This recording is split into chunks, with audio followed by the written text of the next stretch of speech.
Mr. Dan Goodwin is a professional mountain climber, but he is famous for climbing some of the tallest buildings in the world. And when I say climb, everyone here working narcotics, you're all risk takers. When I say climb, Mr. Dan Goodwin climbs a building without a safety rope, without a harness. He climbs it like a spider all the way up. Thus the name Spider Dan. Ladies and gentlemen, please help me to make him feel welcome. He is really an extraordinary individual. Please welcome Mr. Dan Goodwin.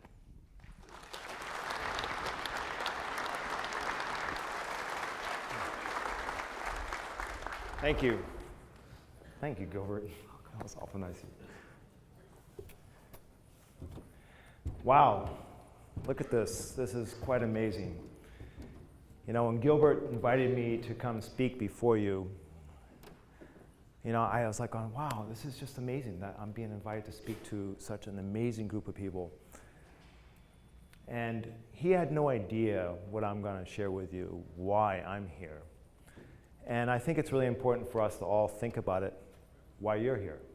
You know, you may be here because there are different reasons that you may think you're here for on the outside. Maybe it's you're here because it's just the thing that you do every year.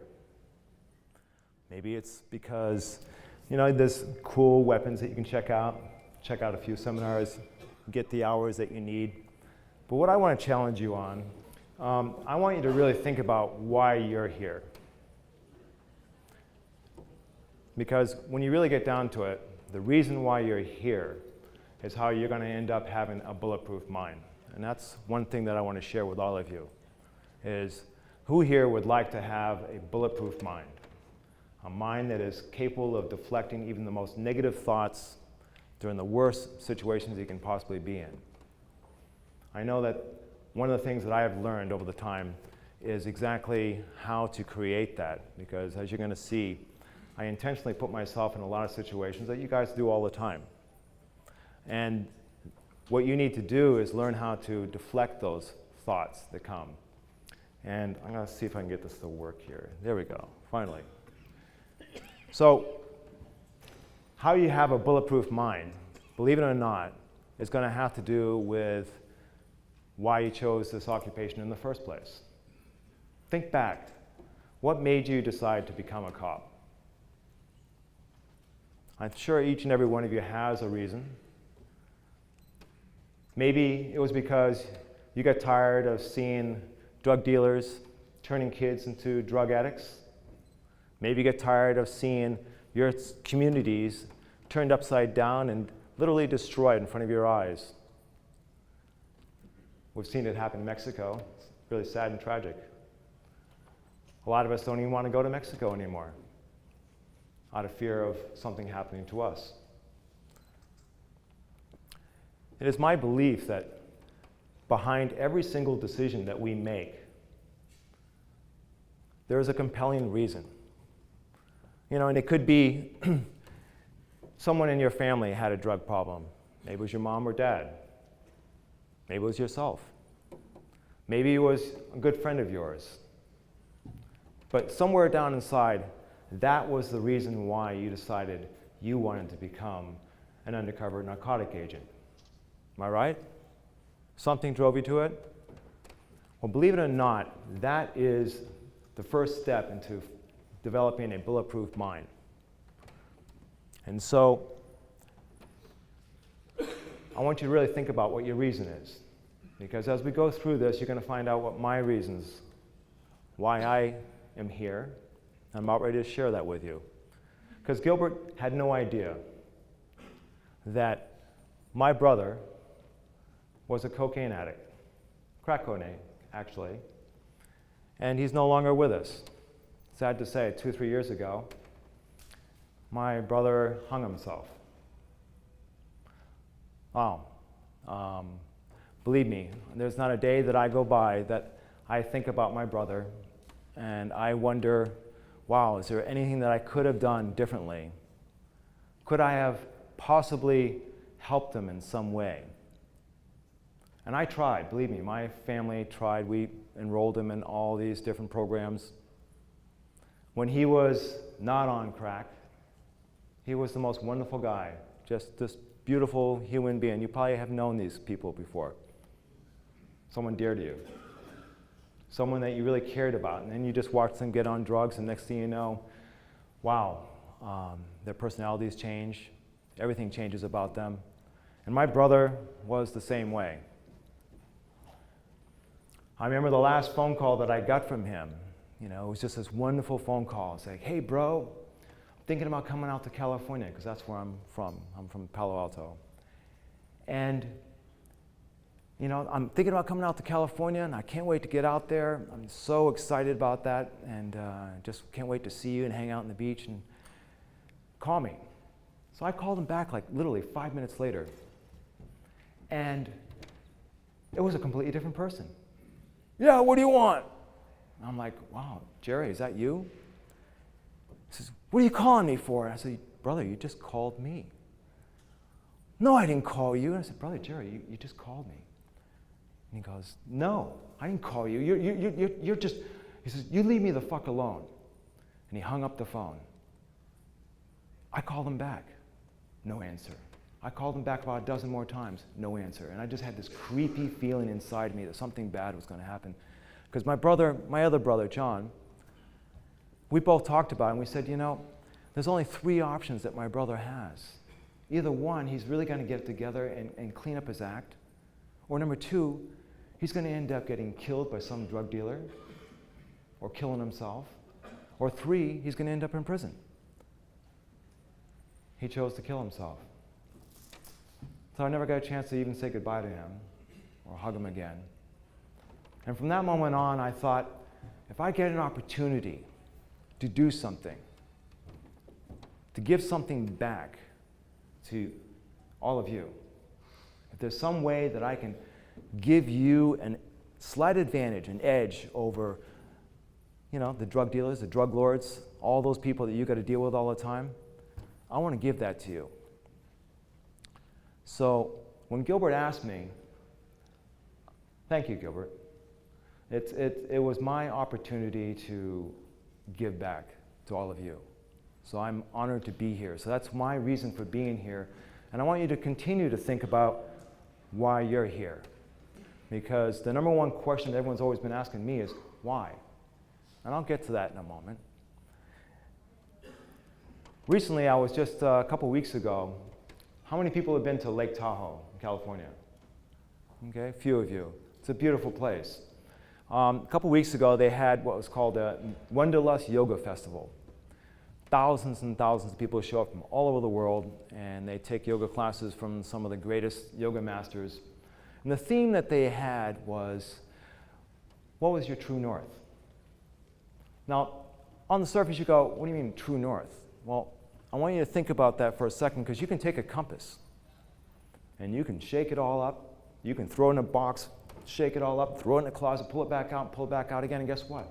It always finds its true north again. Well, in many ways, our minds are very much the same way. You know, we go outside and we have no control of what's going on out there. We have no control of the traffic or the weather. And our minds sometimes could be spinning with all different thoughts.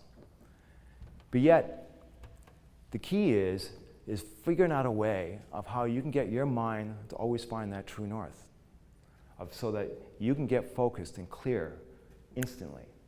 The compass doesn't take very long to get back in true north. You pull it out, literally in no matter what, 1, 2, 3 seconds, it's back in true north again. Your mind can do the same thing. And so what we're going to be going through here this afternoon is some of the techniques that I have developed on how to do that, of how when you're in the most stressful situations, when your life is on the line, your buddy's life on the line, and everything is at stake, where you could actually die if you don't do it, how do you achieve that crystal clear mind? So that's what we're going to be talking about. And to give you something a little bit about me, because, you know, it's like, well, how did I get to be thinking like this? And I was born in Cape Porpoise, Maine. on a street called Fisher's Lane. All my neighbors were fishermen. My dad was a general contractor. He built homes for all of them. And on the outside, it really seemed like we had everything going for us. And we did in many ways, because it was very nice to be surrounded by so many individuals that were just kind of devoted to just a simple cause. And that cause was just basically feeding people with fish and lobsters. I remember one time going out when I was a teenager, and I was on this fishing boat, and we had to leave at 3:30 in the morning.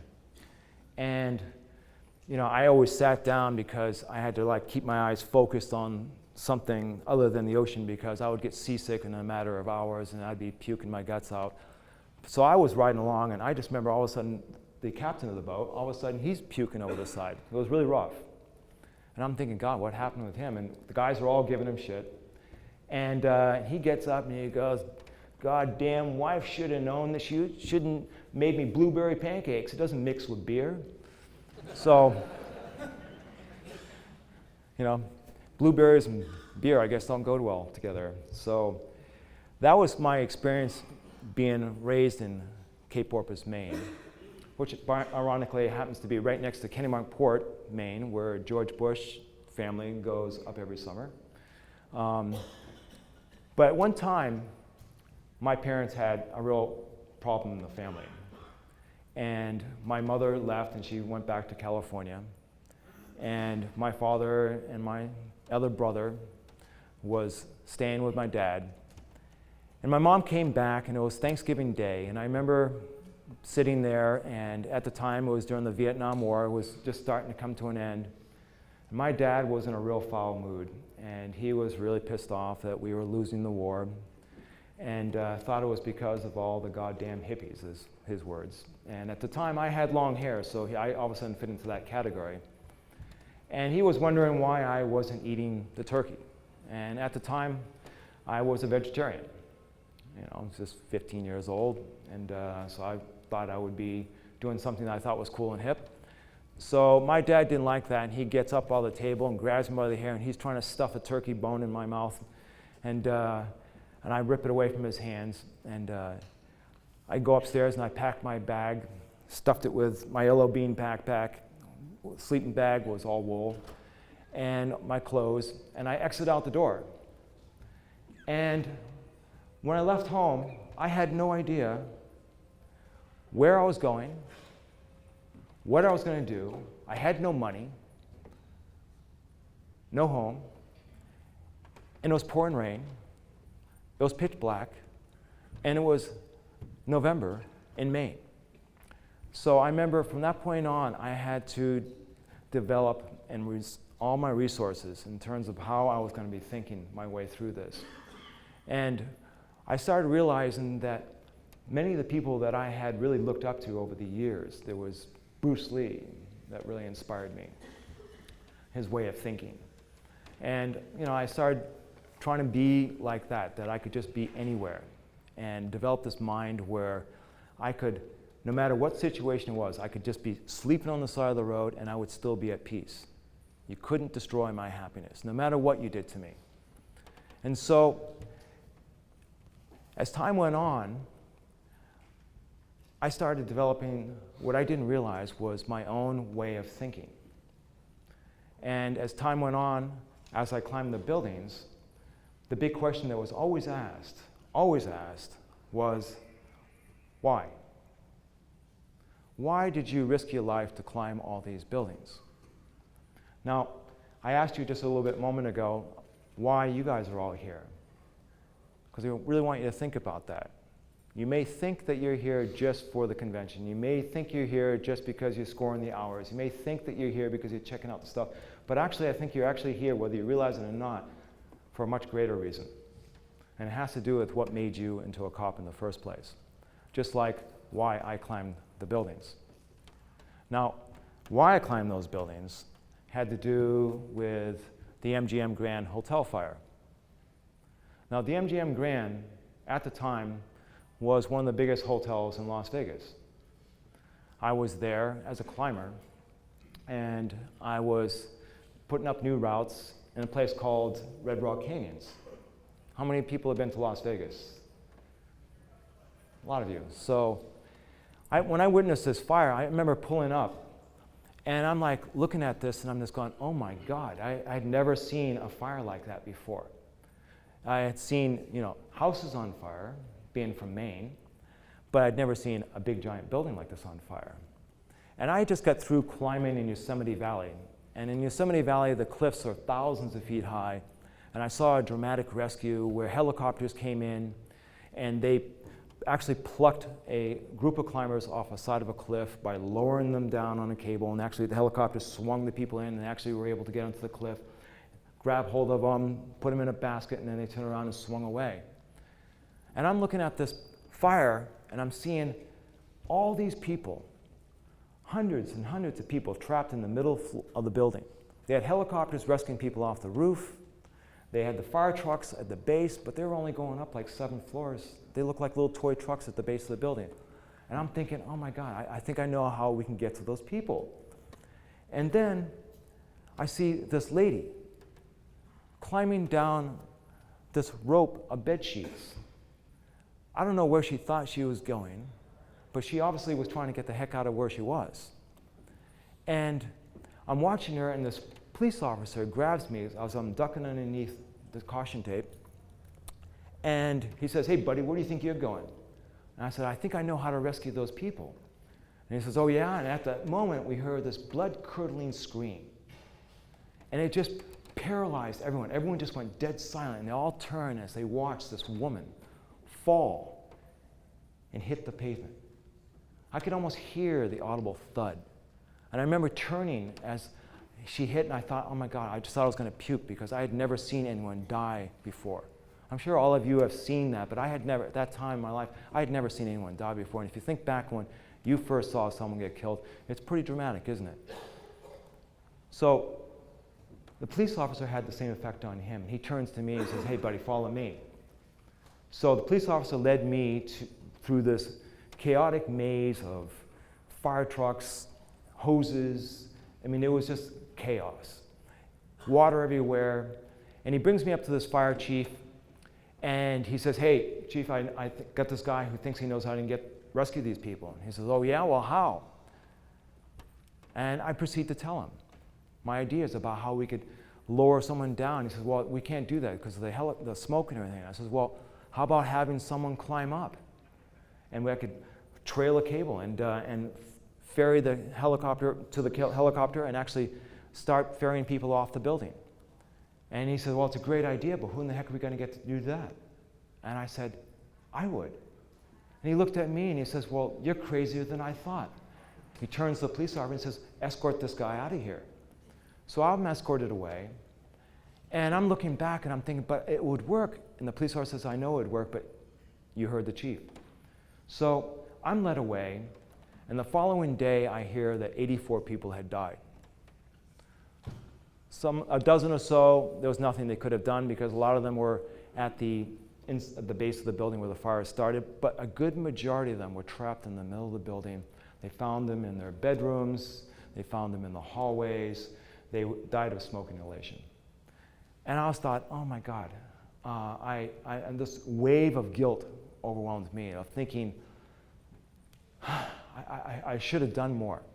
I didn't know what I should have done, but I felt like I should have done something. I felt like I should have stood up more. I felt like I should have been more powerful, and I should have said, no, I am going to do something about this. I don't care what you say. I'm going to do something. But I didn't. That bothered me, that I didn't do more. So I went back to the fire station, and there was many of them, and I wasn't sure which one to go to or if I'd even meet the same fire chief. And then I turned around and I met this fire chief, and he's sitting behind his desk, and I see the newspaper. He's looking at the same headlines as me, and it's saying 84 people had died. And he looked like a general that just lost the war. And I remember going, can I have just a moment of your time? And he looks at me and he says, well, are you a reporter? And I says, no, I'm not a reporter. I said, I'm just a concerned citizen that wants to talk to you. So I sit down with him for a moment, and I tell him my ideas.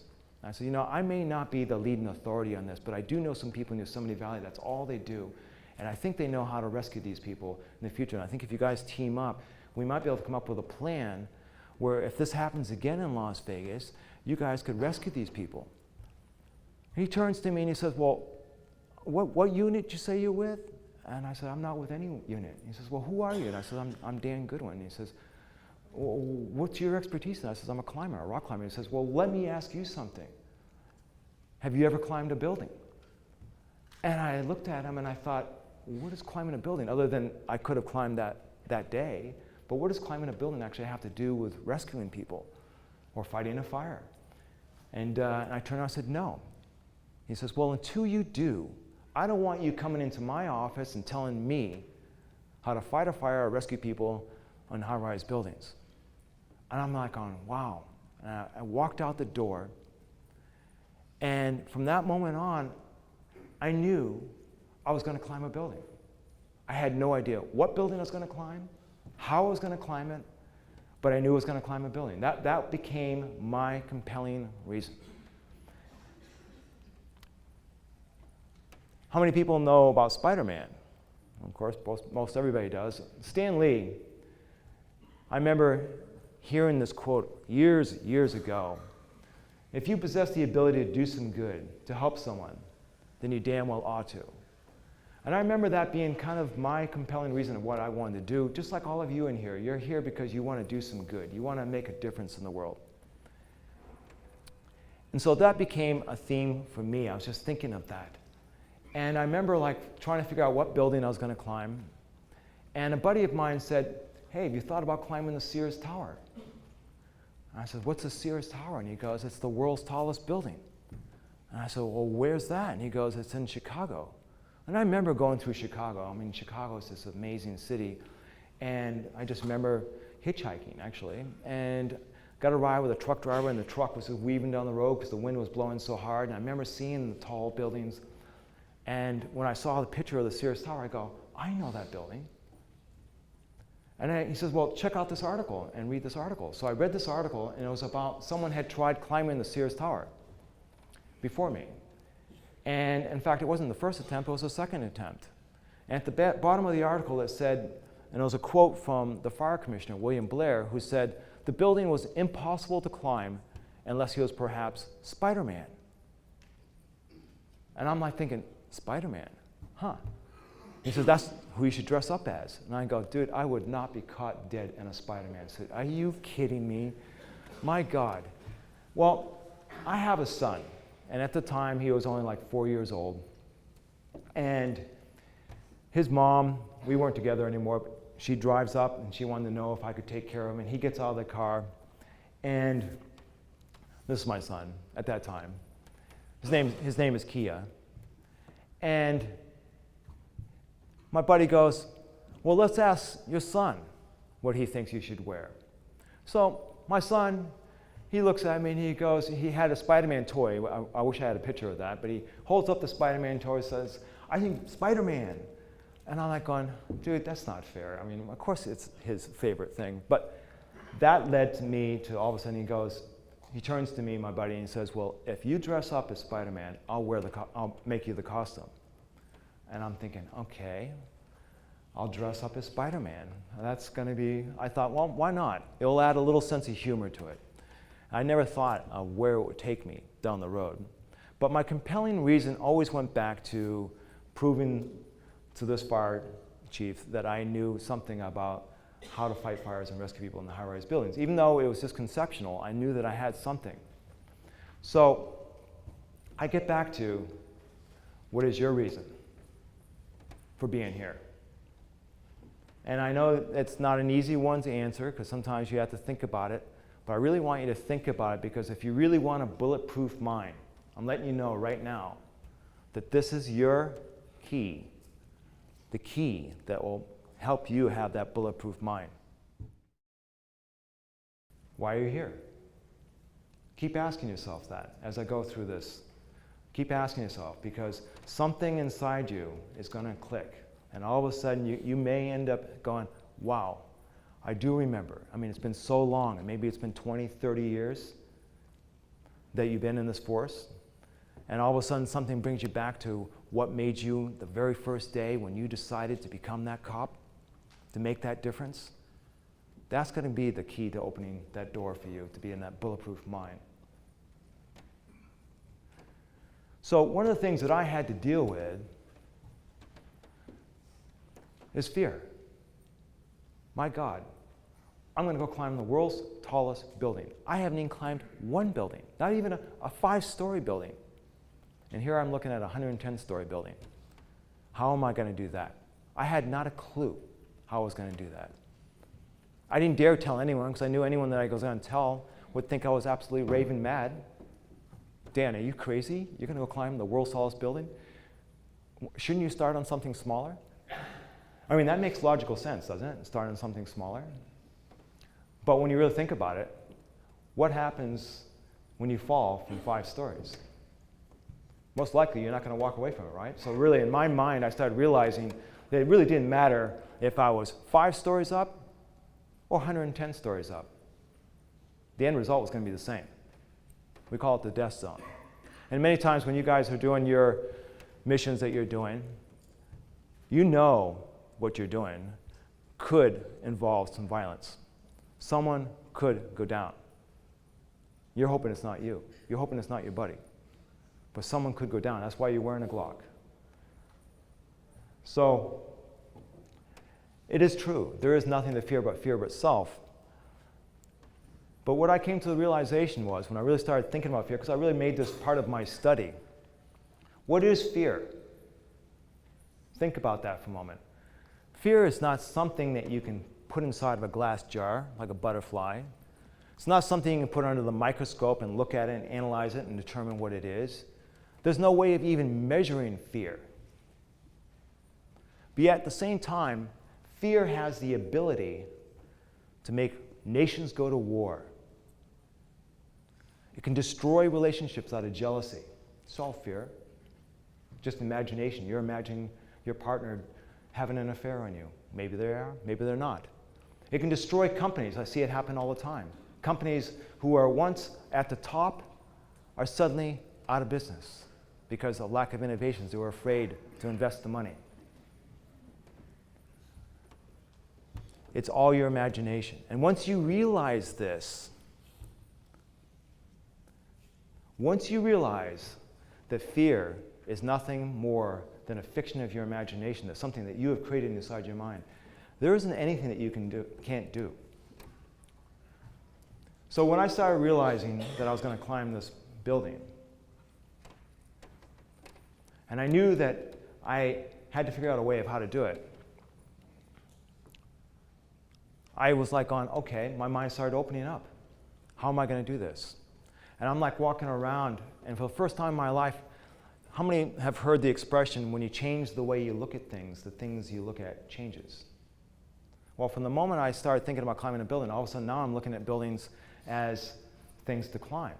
I never looked at them that way before. Sure, I marveled at the incredible architecture, and I thought, wow, that's just so amazing that someone could build something so tall. I just imagined what it would take to do that. But I never thought about climbing it until that fire chief had actually said to me, have you ever climbed a building? Now it's all I could think about. Suddenly now it's all I can think about. It was consuming all my thoughts. And I knew that if I was going to get on a building, there'd be no turning back. The moment I left the ground, there'd be no turning back. I remember walking down, I revisited the MGM Grand Hotel because they were bringing pieces of glass back. They're trying to get it back to where it was. And I saw these guys carrying these big, giant plate of glass with suction cups. And I'm like, wow, suction cups, I never thought about that. Suction cups. And I walked up and I asked the guys, so where do you get these things? And they said, oh, you can get them at this construction place. You can get suction cups. So I went and I ordered myself a pair. I got them and I thought, wow, you hold these suction cups and you put it on the glass and you pump it up and it sticks, amazing, and you can't pull it off. And I thought, well, how do I get so I can actually hold my weight? And I thought, okay, well, I put it on and figured out a way how I could hook, and I had these loops that I could put for my feet called H3As. And I pulled myself up and I go, well, how do I support myself? I can't hang on. How do I even put the other one on? Next thing you know, I go the harness and I go, okay, you have a little hook. And I hooked myself in and I can lean back And I learned something about suction cups. You can take a suction cup and you can stick it on your refrigerator or into your counter, and you can slide it all around. Try it sometime. You'll have fun with it now that I've shared this with you. And it'll slide around, and then you try to pull it off, and damn, it's really hard to pull off, and it takes a bit to pull it off. Well, the suction cups work the same way. They are only designed to hold 70 pounds. That's why you see them always carrying with 3 or 4 suction cups. But if you lean back on it, and just lean back, real creepy feeling. Especially, I mean, I first started doing it in Las Vegas. There was this alleyway. And on this alleyway was this wall of glass, and it was dark. And I didn't have a clue how I was going to do that, because I thought that you had to pump it up like this here, and I thought, no, it's got to be a little more efficient doing it with my thumb. So I started doing martial art push-ups with my thumbs, and I was getting damn good at it. I could do 100 of them. But I started doing calculations of how many times I was going to have to do this all the way up to 110 floors, and it was over 10,000 times. I'm going, oh my God, there's no one on earth could possibly do it that many times. So I had to come up with another way. So I created this hook that would go on top of the lever, and when I reached up, I could actually pump it. And you'll see how I do it. And that all of a sudden was this innovation that came to my mind because I had to create it. And so when I'm at the Sears Tower, I'm racing ahead here, and now I'm standing at the base of the world's tallest building. I have a Spider-Man suit on. I have a baggy coveralls because I didn't want anyone to see me with a Spider-Man. So it's not like you can walk down the street with a Spider-Man suit with some suction cups and no one's not going to notice. So I also knew that there was no way that I could get on this building in broad daylight. And so I picked Memorial Day because I figured, okay, there'd be least amount of people there, and no one would possibly see me. So I got there. It was a Friday. Memorial Day was like on a Monday, and I pretended to be homeless across the street. I slept with a cardboard box over my head. I had my backpack against a dumpster, and I just watched the security guards, just watched what they were doing. Started timing their sequence of when they were taking breaks. And sure enough, around 4:15 in the morning, they were taking a break. And for about 10, 15 minutes, there was no one there. So I thought, that's when I'm going to hit. But the more I looked at the building, I came to the realization that, oh my God, how am I going to get up onto the glass? The front entrance of the Sears Tower has this glass roof that lets you in. And the only way you could get onto this one main section that takes you all the way up the building was getting up onto the roof. What I needed was a ladder. And so I wasn't sure what I was going to do. So I remember like going, oh God, this is ridiculous. I have everything I need to get up this building, but I can't even get onto the building because I need a ladder. What a joke this is. So I end up walking to Lincoln Park, and I'm at Lincoln Park, and I'm sitting there, and the rain kind of comes to a stop, and I'm just kind of looking up at the trees, and the water's dripping off the leaves. And this guy walks up to me, and he says, "Are you a climber?" And I'm looking around, just thinking, how on earth could you possibly know I was a climber? And he said, "My brother is climbing Everest as we speak." I said, "Your brother? Who's your brother?" He goes, "Peter Hackett." And I remember hearing about Peter Hackett, because Peter Hackett was a medical doctor who went on a lot of these expeditions. His brother was climbing Everest, as I was talking about the world's tallest mountain. Well, I was going to climb the world's tallest building. Think about that. Coincidence, huh? So we got talking, and he says, "Well, what are you going to climb here?" And I told him. I knew it was a risk that I was taking, because he could have turned around and just said, "Dude, you're crazy," and made a call, and it would have been the end of the story. But he says, "Well, how can I help?" And I said, "Well, you wouldn't by any chance have a ladder, do you?" And he says, "Well, a matter of fact, I do, but how tall does it need to be?" And I looked at him and I smiled. 110 floors? And so it turns out he had this little ratty-ass ladder that was like 12, 15 feet long. And he had a Volvo that he'd strapped it onto the top of his car. And at 4 o'clock in the morning, he drops me off in an alleyway, and he gets out, We give each other a hug. I turn around and I'm walking along. I had this overalls of my Spider-Man suit and a duffel bag with my suction cups. And I'm just kind of strolling along, trying to time it. And all of a sudden I dart into the corner. And I remember being in this dark corner. And my heart was just, and I'm starting to sweat. It's freezing cold out, but I'm sweating. And I'm having a hard time. My hands are starting to shake. And I'm like going, oh my God, how do I get this fear under control? Because it was really, I wasn't even sure if I could even get on the building with a ladder or without a ladder. I wasn't even sure if I could even get up the ladder. You probably have had that experience before where you remember your first, bust, kicking down that door. Well, this was kind of my first experience. And my buddy shows up with a ladder.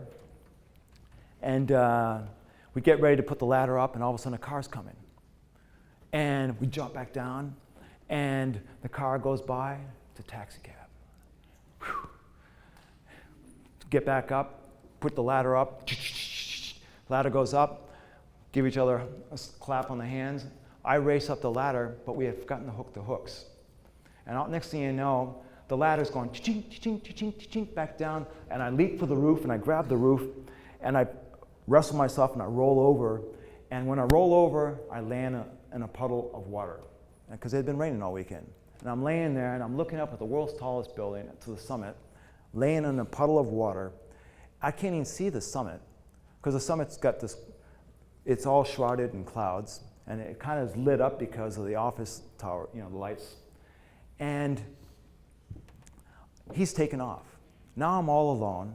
I'm on the roof of the world's tallest building, and I have my suction cups, and I stand up, and I'm looking at this wall of glass, and it's all black. I can barely see, but I can see my reflection. It's kind of weird seeing yourself kind of walking towards a wall of glass, and you're like looking at it and you're going, wow. And it's just like a mirror. And I'm just seeing myself in the Spider-Man suit. It's the first time I'd actually seen myself in a Spider-Man suit, and I almost had to step back because it was kind of creepy. And so I take the suction cup, and I put it up against the glass, and I start pumping it up, and it made more sound. I mean, like, I thought it made a lot of sound in Las Vegas. But for some reason, I don't know if it was just the sound effects that was happening there, but it just sounded as I was pumping it up. And I could not get the suction cup to stick. It just kept sliding all over the glass, and I'm going, oh my God, you're kidding me. And I pull it off, and I'm looking at him, and I'm going, wow, I mean, what's going on? I didn't know it at the time. But the Sears Tower, when they window wash the glass, they actually spray a tiny little thin silicone film onto the glass to keep the glass from getting scratched. I didn't know that, but that was actually affecting my suction cups. So I came up with an idea. I was like, well, maybe I'll just lower it down a little bit more. So I had actually, I wanted it up here, and instead I had to bring it down here so I could put more pressure on it. And it stuck. And I'm going, excellent. So I get myself up, I lean back in, I lean back on the first suction cup, I'm reaching up, slap the next cup up, lowering it back down, pumping that up, and all of a sudden the one I'm on starts slipping, and before I could do anything, it pops off. And I land on my back, shabam, on my back, right onto the glass roof, back in the middle of the water. And I'm laying there, and the back of my head is just throbbing. And I'm like looking up going, oh my God. And I roll over, and I'm looking back up, and I'm going, wow, that was not a good sign. How am I going to do this? And I thought, okay, it's a number game, isn't it? You guys have all been there before where something maybe didn't work out the first time, and you're looking back on it, and you're thinking about, well, how do I do this? Because you know you can do it. So I'm looking back at that, and I go, okay, let's see if I can do this again. So I get up on it, and I started counting. 1,001, 1,002, and I'm pumping it up the next one. I get that one on, boom, and I reach back up, I clip in, reach back down. It was just as fast as I can go, pull that one up, boom, bam. I had about 30 to 60 seconds before the suction cup started slipping. And so as long as I kept moving and using the same technique, it had to be perfect each time, I was able to make my way up.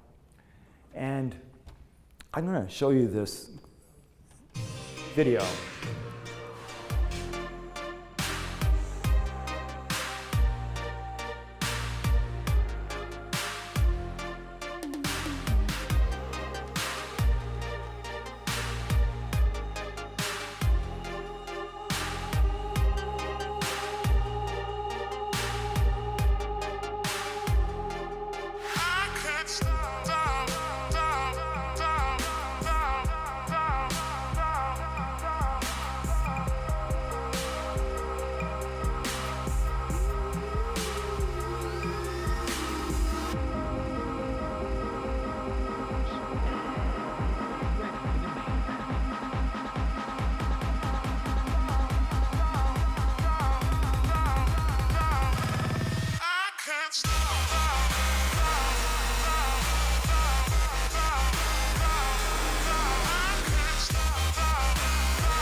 the hero of the moment got off with only a $35 fine. It is evident that Dan Goodwin has captured the imagination of the public as well as Sears. The fact that he wore a Spider-Man costume, I guess, is kind of flattering. I mean, Spider-Man has sort of become part of America's mythos.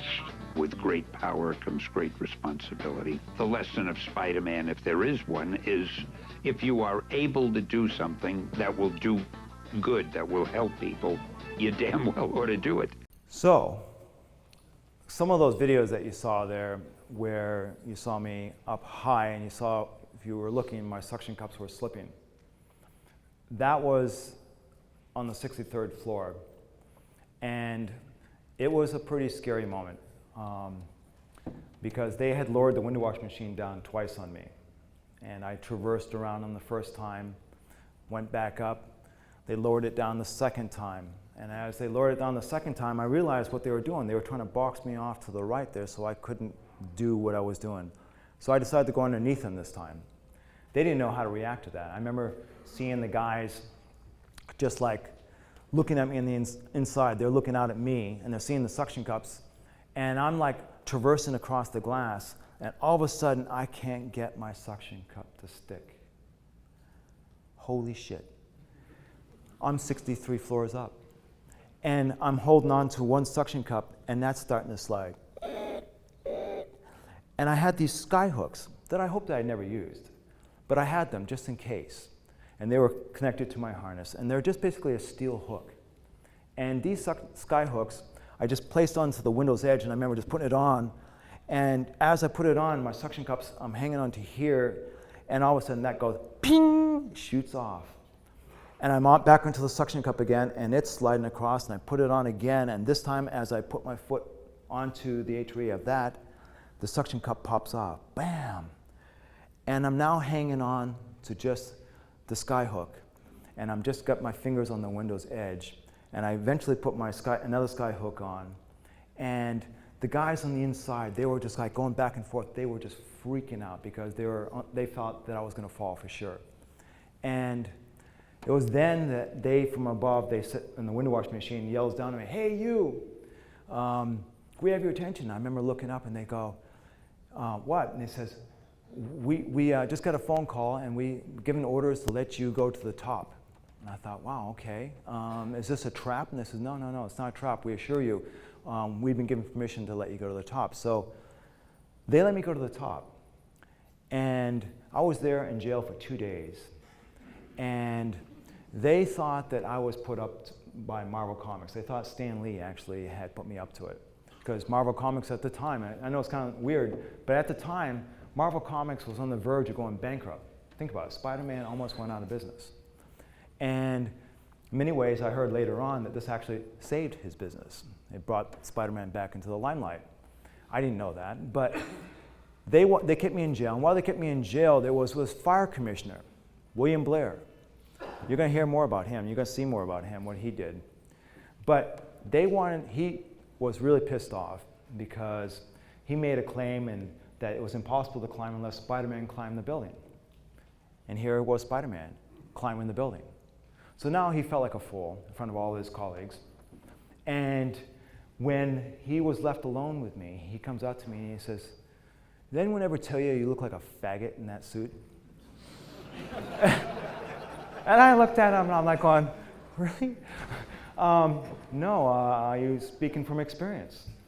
And he turned around, he was so pissed. Remember, he reaches in, he's trying to grab me, and I just step back and I'm just smile.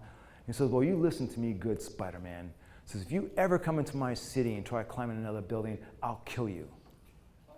And I looked at him and I go, "You'll kill me?" And he goes, "That's right, I'll kill you." And I said, "Well, guess what? I'll give you a call when I'm going to climb my next building." And he says, "Well, if you do that, mark my word, it'll be the last thing you ever do." So he storms off, and I'm sitting there in the jail cell and I'm going, wow, correct me if I'm wrong, but that'd be first-degree murder. If he actually carried it out and he killed me, that would be first-degree murder. So from that point on, I just started realizing that, one, I was going to climb another building. I didn't know what building I was going to climb yet, but this guy kind of pissed me off. And I started developing my mindset like Bruce Lee. It was kind of like the game of death, of going, okay, if I'm going to get it on with this guy, how do I beat him? And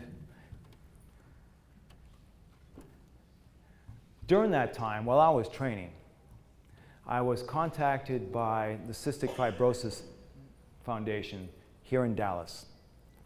And you all know about the Hyatt Regency. You've seen it just across the street here.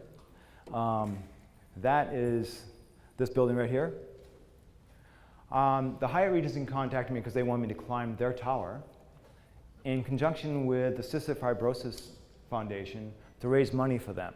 So I flew down. I met with this child called Weldon Ford. Really a wonderful, wonderful kid. And my heart just went out to him. And his last wish, because they thought that maybe he would only live another year, was to see me climb. I'm like, wow, that's your last wish, to see me climb a building. And I thought, well, great. You're actually going to be able to see me climb here. Little did I know that tragedy was about ready to strike. And the Kansas City Walkway, I don't know if anyone remembers that, but that year, Kansas City Hyatt Regency had this big grand opening. And the walkway collapsed. And at the time, it was the biggest collapse, structural collapse in the history of the United States. Over 112 people got killed. And because of that, it was such a marketing disaster, they canceled all events, and mine was one of them. But I had already made a commitment to this Weldon Ford, and I said, you know, I'm going to climb a building anyway. I didn't know what building I was going to climb. But at the time, the Renaissance Center was the tallest building in Dallas.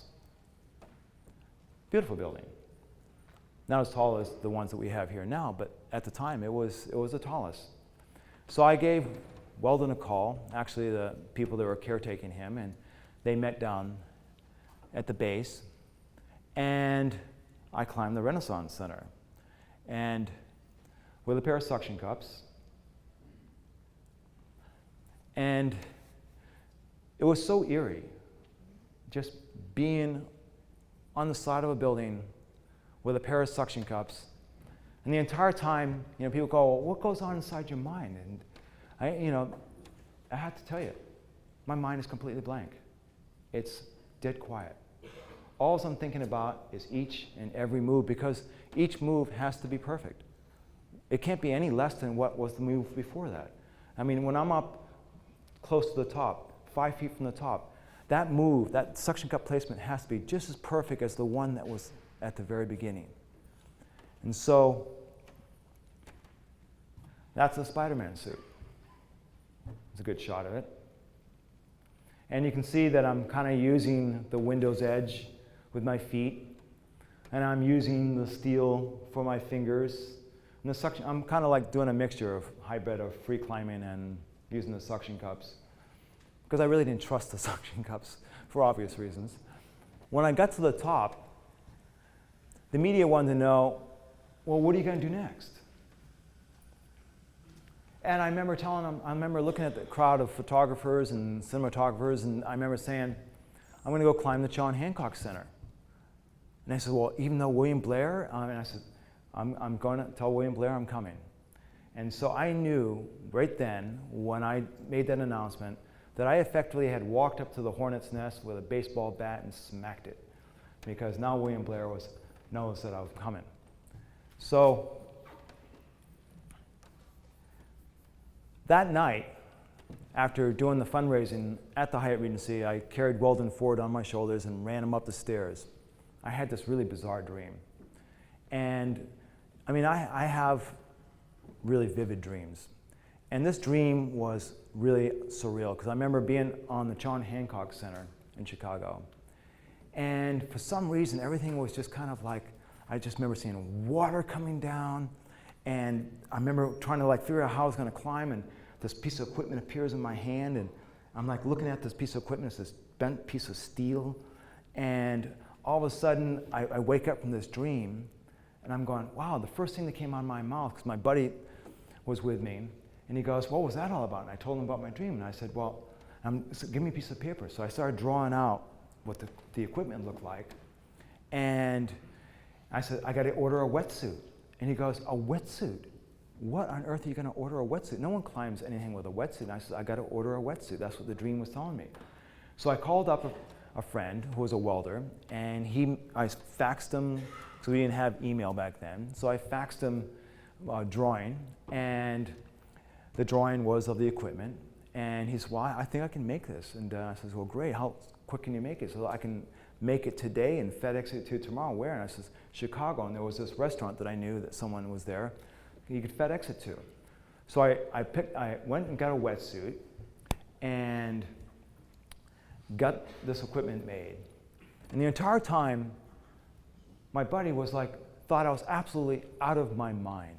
He said, if you go to Chicago, I'm not going with you. He says, there's no way on earth that I'm going to be involved in this because this is just an act of suicide. And my answer to him was this: a man who won't die for something is not fit to live. And I'm sure a lot of you can really relate to that in your own way. Because I felt like if I had backed down and let this guy bully me, that I would back down each and every time something else came up in front of me. It could be anything.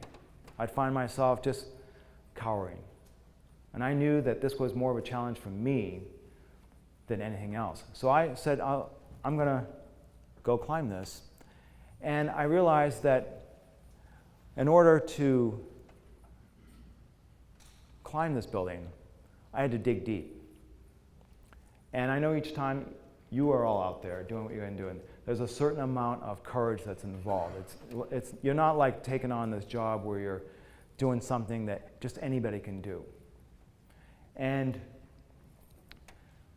I realized as I was preparing myself for it, something started coming up for me, because these emotions that I was experiencing, I mean, they're just coming in waves. Every time I thought about it, it would be like all of a sudden this fear just would come up to me, and I would just start feeling almost sick. And I realized that these emotions were really nothing more than like canaries in the coal mine. They were letting my mind know what I was actually thinking. Now, think about sometimes when you're doing different things, and whatever comes up here, it could be like, you could be all of a sudden experiencing anger. Someone says something you don't really like, and all of a sudden you find yourself getting pissed off. Well, what's really going on? It's your mind going off, really. And so I realized that all I really had to do was literally just switch the channel. Switch it to something that I really wanted to watch, something that I wanted to think about. And I started really focusing on myself climbing this building and getting to the top, because if I focused on all the other things, what did it do? It just evoked anxiety, fear, anger. And so I'm now in Chicago, and I'm looking up at this building, and it's 100 stories tall. And I realize that this is not going to be an easy climb, because I'm going to not only now is I have to deal with climbing the building, but I'm going to have to deal with someone trying to kill me. And I'm not exactly sure how he's going to do it, but for some bizarre reason, I think my wetsuit has something to do with it. And when I climbed, sure enough, I had looking up, and I remember seeing this water coming down on me. And I'm wondering, why is that water? It wasn't supposed to rain today. And I'm looking up, and I see this guy with a fire hose aiming it at me, and it's gushing water. And the higher I climb up, the more pressure he's turned up. And next thing you know, they have the pressure turned on full. I found out later from some other firefighters that the orders were not to stop me, knock him off. The pressure was turned all the way up. So I'm clinging for my life. At any moment, I feel like I'm about ready to come off. And all of a sudden, the windows are shattering on either side of me, and these poles come flying out through the glass, and they're peeling back the glass, and they actually tried to stab me with the poles and actually knock my equipment loose. And the guys on the window wash machine were actually yelling at me, "I hope you fall, you motherfucker." And I'm like going, wow, Chicago Fire Department are pretty serious. Wow. So I pull out my rope, because I had a rope with me, and I hooked it in, and I was going to pendulum swing around the building, because that's how I had gotten to that spot in the first place. They had brought down a window washing machine, I turned around and swung to a different part, and that's when they turned the water on me. Now I'm going to swing to a different part of the building. And Blair, William Blair, he's just absolutely enraged. He's just out of control. I mean, this guy, what I found out afterwards, because it came out in court and stuff, his men were so freaked out. They were literally coming out of the elevators with their axes. They didn't have keys to the doors, so they were just busting down the doors with their axes, burst right in, and then they just walk up to the glass and they just start breaking down the glass. And so it was a very, very violent thing. And so when I told him that I was just going to swing to a different part of the building, he said, well, then I'll smash out everyone in the building. I said, well, you better start smashing. And the mayor of the city ends up showing up.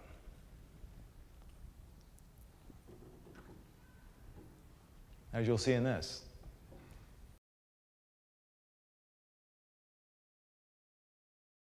Spider Dan's next objective was the 100-story summit of Chicago's John Hancock Center. He enlisted trainer Tony McGuire to help him prepare for the climb. I came on to teach him what I had learned being a gymnast, so he could be stronger in all the different things he was trying to do. Dan realized that suction cups wouldn't get him to the top of the Hancock. I started studying the I-beams on the building and realized that I should develop a tool that would basically allow me to clamp it. On Veterans Day, November 11th, 1981, Dan began climbing up the side of the John Hancock Center. And there was no way that anybody was going to be able to catch him. But Chicago Fire Commissioner William Blair had his own idea of how to stop Spider Dan. I look up, and to my horror, I couldn't believe it, but I could see this guy leaning out of this air conditioning vent with a fire hose, aiming it right at me. With Dan clinging to the side of the 37th floor, 338 feet in the air, Blair gave a controversial order to turn the fire hoses on Dan. These guys are actually trying to knock me off the building. Chicago Police Superintendent Richard Brezek arrived at the scene. Because I'm trying to find out who gave that order, and we're trying to take control of the situation. Obviously, in your judgment, then, this morning was not handled the best way it could have been. It wouldn't have been my decision, I'll tell you that. You're going to find out who gave the order? We'll find out who gave the order, and I think that you know, this thing has to be settled as to you know, what's more appropriate as to how to deal with the situation. That order came from Fire Commissioner William Blair. Police Superintendent Brezek disagrees with you on that. That's his right. This is America, isn't it? Said it was dangerous, was very upset that the water was sprayed. That's his opinion, not mine. I got up to the 38th floor where the fire commissioner was, and I went up to him and I says, "What the hell are you doing?" And he proceeded to explain to me that Goodwin uses suction cups, and they were trying to make it difficult for him to go up. But Dan wasn't using suction cups. He was clamped onto the side of the building. If he had been on suction cups, he probably would be dead right now. I thought for sure he was a goner a couple times. I really thought that this was it, that I was going to die, but I wanted to die at least fighting for it. Dan hung on for life as Superintendent Brezek and Commissioner Blair battled over Dan's fate. I asked him to look down below, and he had his fire trucks parked on the sidewalk there. And I told him that I controlled the tow trucks, and I was going to tow his fire trucks for being illegally parked. The crowds are starting to chant. People are freaking out. Let him go! Let him go! At that point, Superintendent Brezek read a court order prohibiting Dan from climbing any further. But Dan ignored the order, and Mayor Jane Byrne was called in to settle the high-rise, high-profile problem. As I pulled up, there was a huge crowd on the east side of the Hancock, and I thought, boy, what a mess. And I rode up, looked out the window when I got there, and perched like a bird right beneath me was Dan. This lady's head popped out through the window, and it turned out it was the mayor of the city. I said, "Do you realize you're breaking a law?" "Yes." I said, "Are you willing to go up at your own risk with no culpability to the city?" "Yes." And I thought, that's it. Go. And there he goes. Nearly 6 hours after he began, Dan Goodwin conquered the John Hancock. But the question remained about the purpose of this third high climb in Chicago. And although the equipment is crude and is slow and dangerous, I think that if I had cooperation in the insurance company and building owners, that we could develop equipment that could be used very quickly and very safely and save lives in case there was a major fire in one of these major buildings, such as the John Hancock. When we brought him out onto the street from inside the Hancock building, the crowd control problems arose again. Primarily young women breaking through the police lines, wanting to go touch him, kiss him. He was a celebrity. I would think that anybody who could climb the world's tallest buildings would have to be considered some sort of a legend. I would like to think that his climbing the building was definitely a tribute to the spirit, to the essence, to the heroism that is Spider-Man. That was nice of Stan Lee.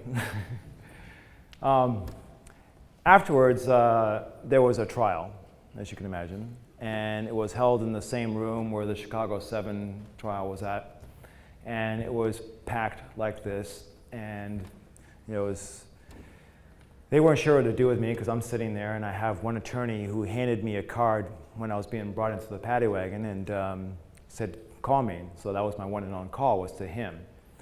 And across me was probably about 20 different attorneys, representing the fire department, representing the mayor, representing John Hancock Insurance, John Hancock Building, I mean, just everyone.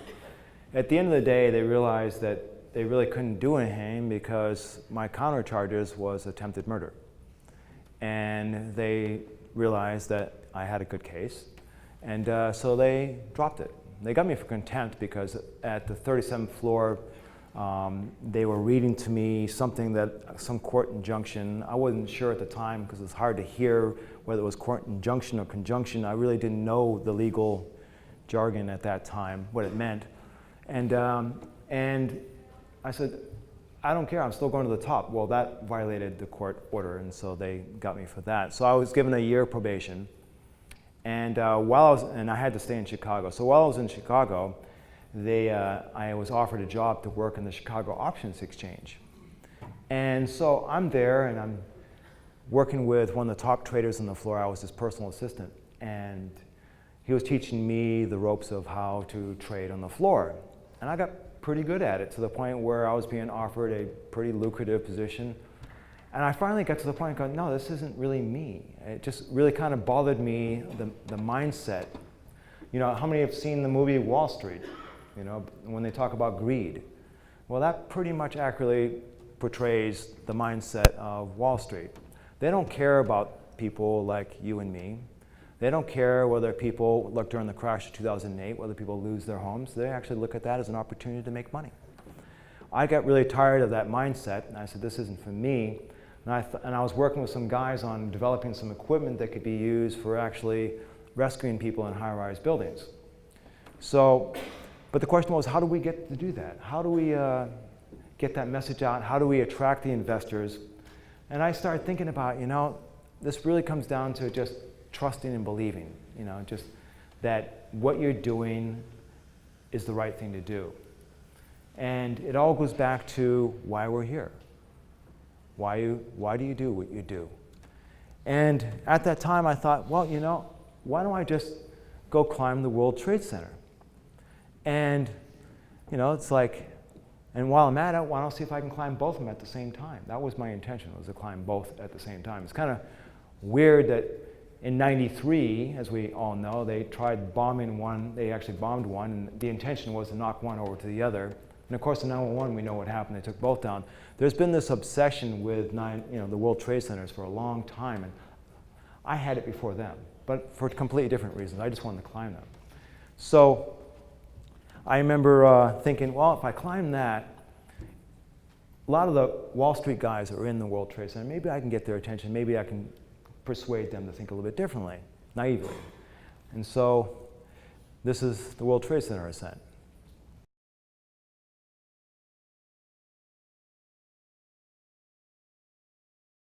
On Memorial Day morning, 1983, exactly 2 years after he made headlines in Chicago, Dan was in New York City at the base of the World Trade Center's South Tower.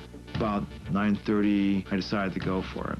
And I suction cup up the first 4 floors. The biggest concern was about him falling from the building. Was the condition of the track.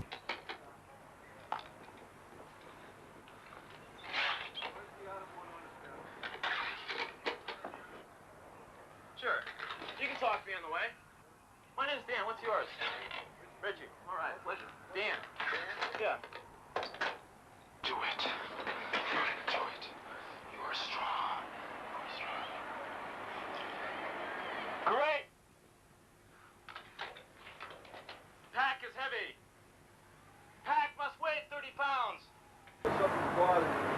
The last thing I want to do is to fall. Last thing. I got too many things I want to do in my life. Too many friends. Too many loved ones. Very happy in life. I'm not unhappy. Now, if I was a suicidal case, then I'd really worry about it. So, I'm not worried about one. The thing I know is that when you do something like this, you pace yourself. You know, when you make mistakes is when you're rushing, trying to do something that you shouldn't be doing. And mistakes happen. Let it give you energy, power. It's coming to you. It's seeking you out. It feels your heart. You are one with it. You are it.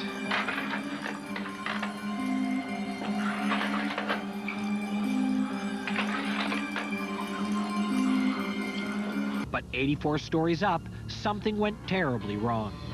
The window washing track starts pulling away from the building. There's no rope on me. I could just hit the ground. The police offered to throw Dan a lifeline. They thought that I was going to fall and begged me to take a rope. Once he took our lifeline and everything else like that, and we seen that he was doing all right, we figured, well, let him make it to the top. At 12:30 in the afternoon, Spider Dan completed his 3.5-hour climb of the 110-story building. When I reached the top, I did what I did at the Sears Tower. I put a flag up. So, after that, I was hoping maybe some investors might be interested, but none came rushing towards me. And this quote came to mind, that things work out best for those who make the best of things that work out. Well, what does that actually mean? It means that sometimes in life, things don't work out quite as you thought they were going to be. We've all had those experiences. The key, though, is figuring out a way of how to make what does work out work for you. Because it never really does work out according to plan, very rarely. So in basketball, it was always that case.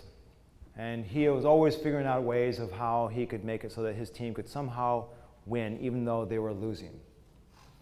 And with life, it's kind of that way. And I started thinking about, well, what do I do after this? And I was offered an opportunity to climb the CN Tower in Toronto. And that was, at the time, the world's tallest structure. It's over 100 floors. And a team had tried climbing it before me, and they had gotten about halfway, and they came back down, rappelled down, and they said the building was too dangerous to climb.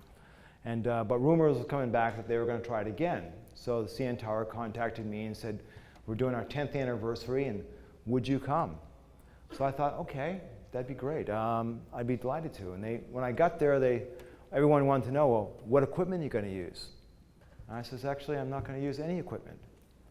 And I started looking at buildings a little bit different. And from the last building, I started thinking, what can I do? So on this one here, I thought Guinness Book of World Records was there. And I thought, well, let's see how fast I can climb up it. So I climbed up the first side in 58 minutes. And then I rappelled down, ran to the other side, and climbed the other side in 1 hour and 2 minutes.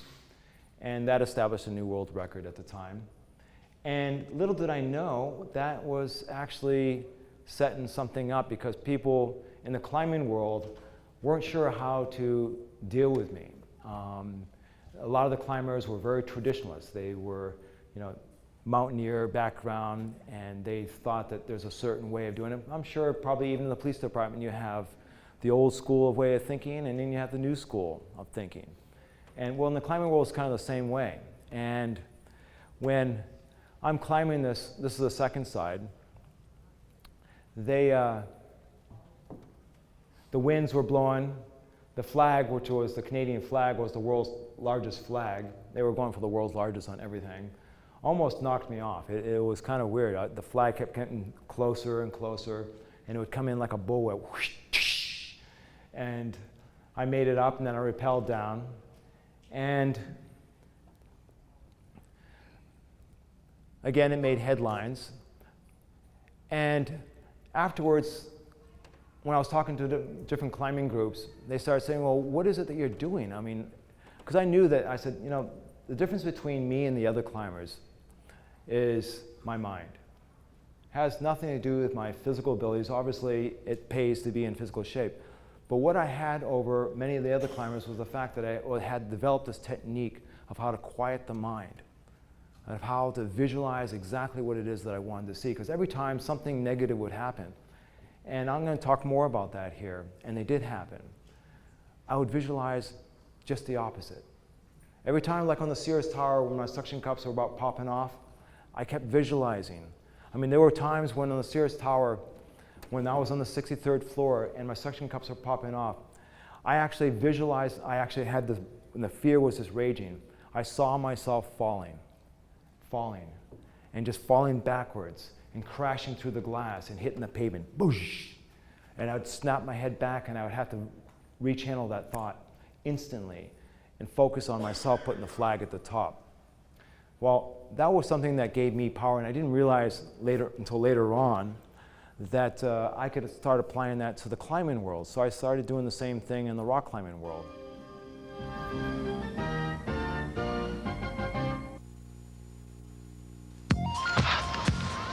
My name is Dan. I live to climb, and climbing's my game. Dan Goodwin is the mild-mannered climber next door, but thousands across the country know him as Spider Dan. He's climbed 3 of the 5 tallest buildings in the world. When he's climbing glass and steel or the rock faces of the Pacific coastline, he's doing what he enjoys the most. He does it with no ropes, nothing to catch his fall, nothing but enormous self-confidence. Tell him he's just showing off, and he'll say he's just doing what he's good at, taking his life into his own bare hands. In climbing, they have their ratings, and this is considered one of the more difficult climbs. Not the hardest climb, but just a very difficult climb. Climbing has a standard from 5.0 to 5.13, and this is a 5.12 and a moderate 5.12 at that. This climb has been called many different things. It's been called the Mickey's Beach Crack because someone died on this wall. Dan doesn't want a climb named after him, so he keeps himself in astonishing physical condition. He's got more strength in his fingers than you do in your entire arm. How I treat my body is like a fine-tuned machine. I want to run like a Ferrari or a nice Porsche. And it has to really cook, and it has to be able to move when I want it to move. Dan found gyms boring, and when rock climbs were too few and far between, he started climbing buildings to get a workout.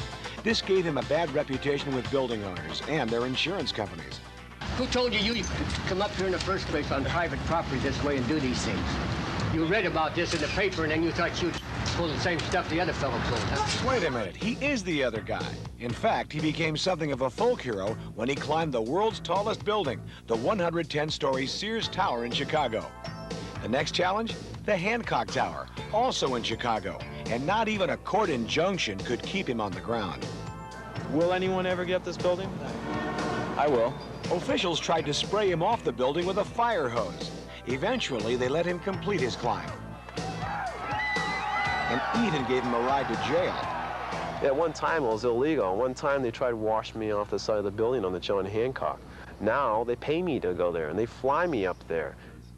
Dan's adventures have taken a little getting used to for his family and friends. His mother would rather see his photos than be watching from 100 stories below. Oh, I don't think I'd be a good spectator at all. I'd be too nervous. Dan and his girlfriend Annie have made a life of climbing. She's a former commercial photographer who took one look at Dan and saw she had something to work with.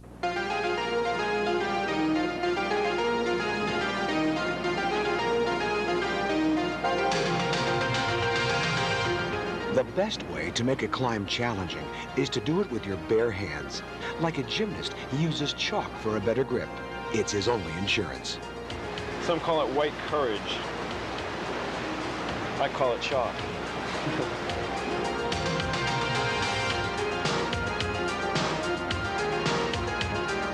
My fantasy is to climb.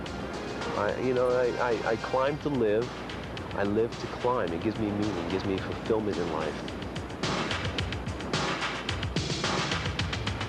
I would describe myself as a rock gymnast, an artist, who paints the picture on a cliff. The cliff is my apparatus.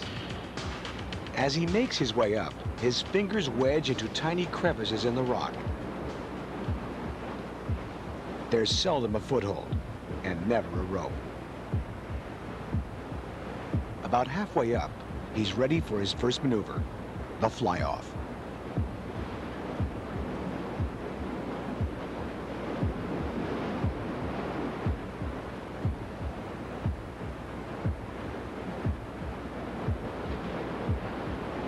There's another point just above that where I decided to add one more touch to it.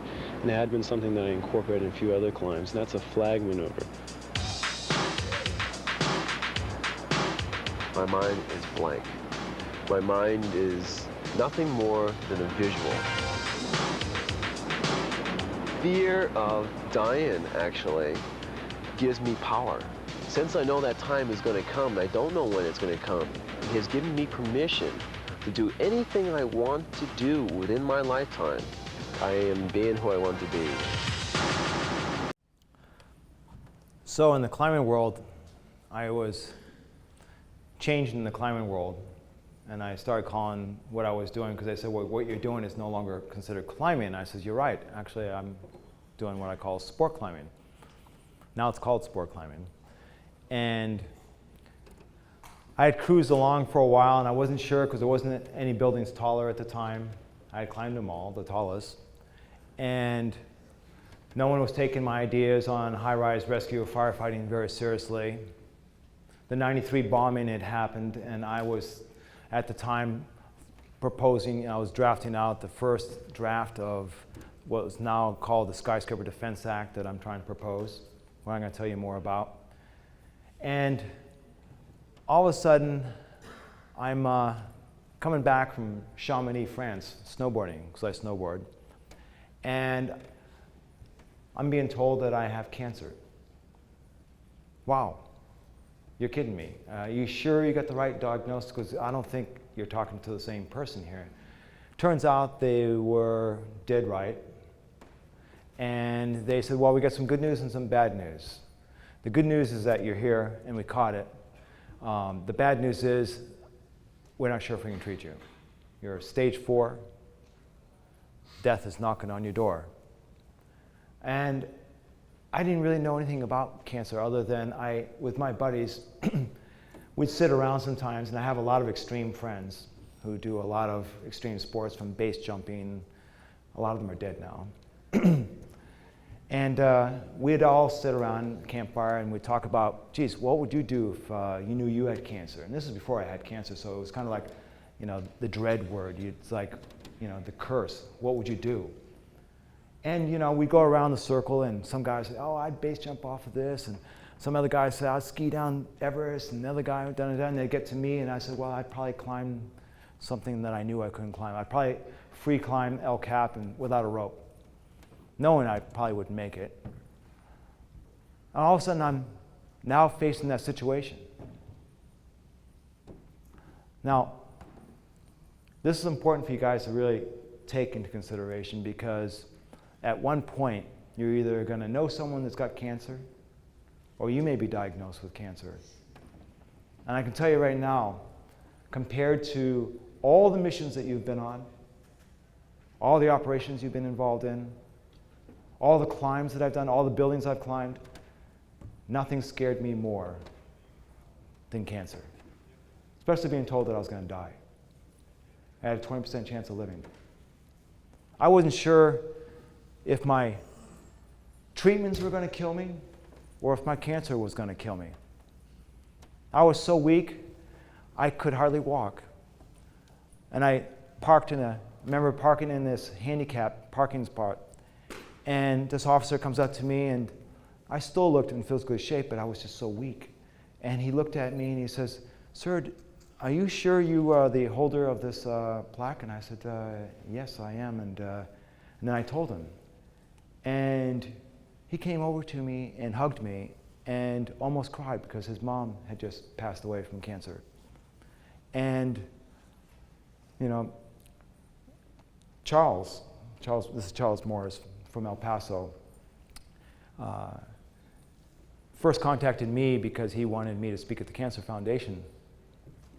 And I was so honored because here I was a stage 4 cancer survivor. And cancer is very big in your family. And recently just lost someone very close to you as well. I have some friends that are dying of cancer right now as well. And, but I want all of you to know, this is important to know, that it isn't a death sentence, okay? If it happens, you can beat it. And there's a lot of great treatments out there with chemo and radiation and everything else like that, but the one thing that will allow you to beat this disease, which I had to tap into myself because, you know, talking about negative thoughts, you know, the doctors aren't known for delivering the message to you really positively. You know, you're basically, dude, we got to stop your treatments, and I think you ought to get your things in order. And I'm like, wow, I'm on liquid morphine. And I was so depressed because this is not how I wanted to die. I mean, I thought I was going to die doing something great. I thought, like you, that you would die in the line of fire. You didn't want to die in some hospital bed with tubes inside you. I mean, you want to die at least doing something that made a difference. And here I was, dying the way I didn't want to die. I wasn't sure how to be with it. I really wasn't. The more morphine I drank, the more depressed I got. Eventually I got to the point where I decided I was going to kill myself. You know, and I know suicide's high in the police department. It's even higher in the military. So I understand what goes on because there's a point in your life where you just start going, why bother?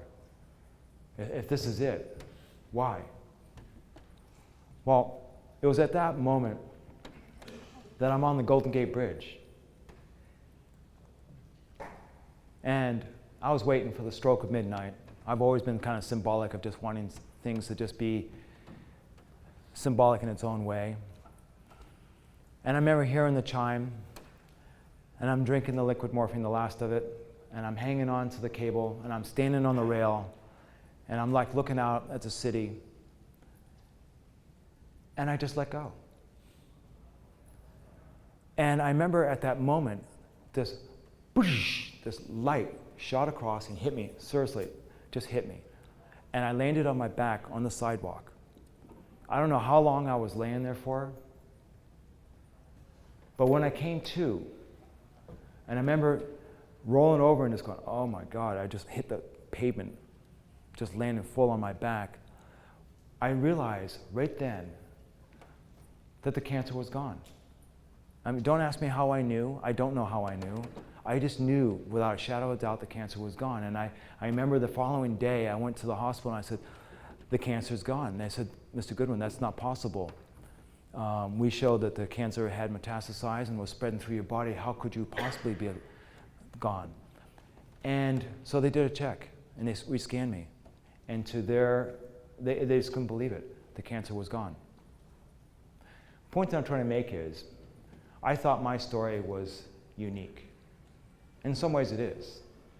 But I've been hearing more, and since I've been speaking here, I've been hearing more and more stories about other people having similar experiences, not necessarily like mine, but when all of a sudden you tap into something in your mind, call it whatever you want. I mean, in some ways, I think maybe that was a divine intervention. Call it what you want. But that experience, I realized that I had to be at peace. You know, this wasn't going according to plan. I thought that I was going to live a different way, and here I am going to die, and I had to basically just put myself in God's hands and say, be with me. And that's when that happened. And this is another piece for you.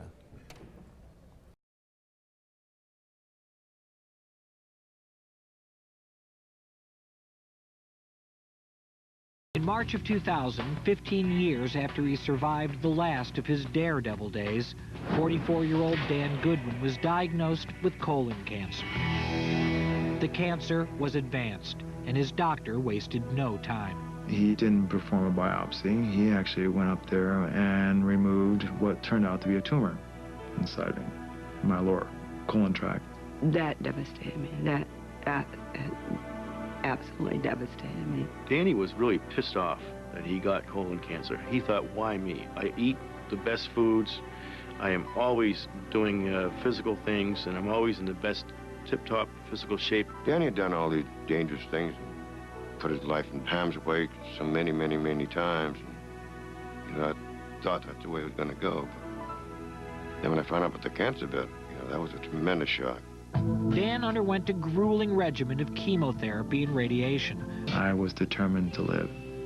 Incredibly, just 4 months after it was first diagnosed, Dan learned that his cancer was in remission.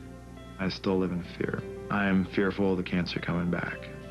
While there's a chance that his cancer could return, Dan now lives for the moment and has returned to what he loves most, climbing. Danny is a real climber, one of the best in the world, without question. If I was going to say what is my religion, it's climbing, because it's the one sport that makes me feel closest to God, if you're going to call it that. It makes me feel very spiritual, just being out in nature. Dan was still healing when the harrowing events of September 11th, 2001 brought his memories of the World Trade Center flooding back in shockwaves. I just walked around in a daze for the rest of the day. I just couldn't believe what happened. 2 years before, Dan had written a book about his famous building climbs. The last chapter proposed new methods for high-rise rescue. It was eerily titled the Skyscraper Defense Act. Now, especially after 9/11, I feel it's my obligation to open up the dialogue towards high-rise rescue. If I could do that, climb the world's tallest buildings, surviving cancer, and end up standing before Congress proposing a bill for the Skyscraper Defense Act and making that big of a change, it will prove that the United States is maybe indeed the greatest country in the world, because it will prove that anybody can make it. So, 9/11 had happened. And as you all know, losers focus on what they're going through. I could have just thought, oh, woe is me, I'm a cancer survivor. Or I could turn around and focus on where I wanted to go. And that's what I chose instead, because even though what happened was, cancer turned out to be the best thing that ever happened to me. I know that may sound bizarre and weird, like, dude, you can't be serious. You're saying that this was a gift to you, and it was. Because after I had climbed all those buildings, I kind of went into lull land of just kind of coasting along. And you probably have all done that. You did whatever it took to get you to where you got, and then all of a sudden you just started cruising along through life. And I was having a good time. I was mountain biking and snowboarding and climbing and doing all those things. But I really wasn't pursuing what got me into climbing the buildings in the first place. Whatever happened to that Dan that wanted to have the Skyscraper Defense Act? Whatever happened to developing the ideas that you had for high-rise rescue? Whatever happened to that guy? Well, after the cancer, I came to the realization the reason why God kept me alive, call it whatever you want, was that I was supposed to come back and do something good. This is part of it. This is part of me coming back, and this is the vow that I made. And one of the things that I had made was a vow that if I was going to survive, that I would give back. And so from that point on, I started thinking about ways of how I could do something about it. So I started working with different engineers and animators. And I started thinking about ways of how, you know, when the whole saying, when one door closes, another one opens. But so oftentimes we look so long and regretfully upon the door that's closed that we do not see the ones which opens for us. I felt like for the first time in many, many years, I could see again. And probably many of you probably have gone through experiences where, you know, you've been in the force for a long time and you start wondering, God, am I making a difference here? I felt that way. I can relate to probably a lot of you in the sense that you've been involved in this war against drugs. And to be quite honest with you, I think the war against drugs should be reclassified. It should be reclassified as a war against terror, because that's what it really is. What's going on in this country, what's going on in Mexico, that's terror. We should be doing more, I think. Send in the drones, but that's just me. But, I mean, really. I mean, we did it in Pakistan, we did it in Iraq and Afghanistan. Why not in Mexico? And I know that's politically incorrect, but my God, what they're doing to our country, what they're doing to their own country. Anyway, I can go on about that. But I started looking on this myself, examining myself and just going, what can I do? What can I do here? And I realized that, as you know, attitude may not be everything, but it's the main thing that will get you through challenging times. And in many ways, you know, after 9/11, we were experiencing challenging times, were we not? I mean, the economy took a tailspin after that. We were all getting ready, geared up to go to war.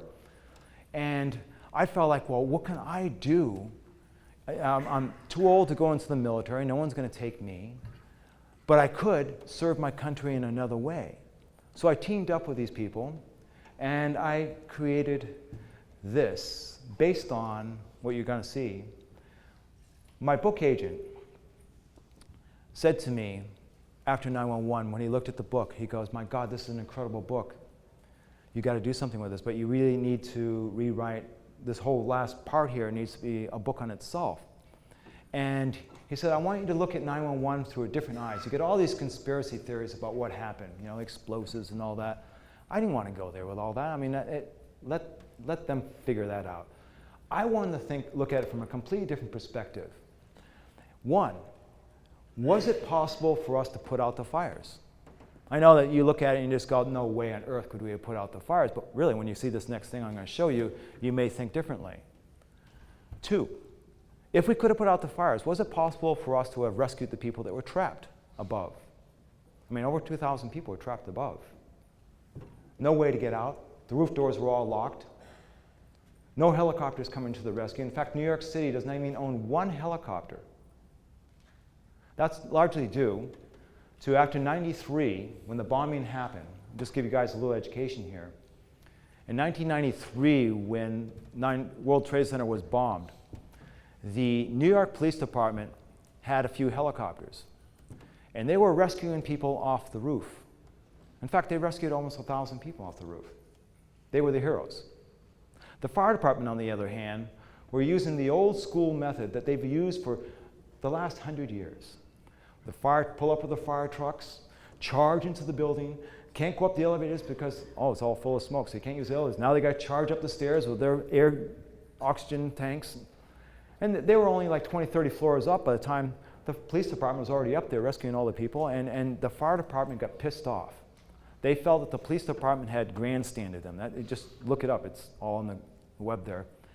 And they were pissed off, so the fire department lobbied to put all the antennas back up on the roof and to lock the doors permanently so no one could ever use the roof again.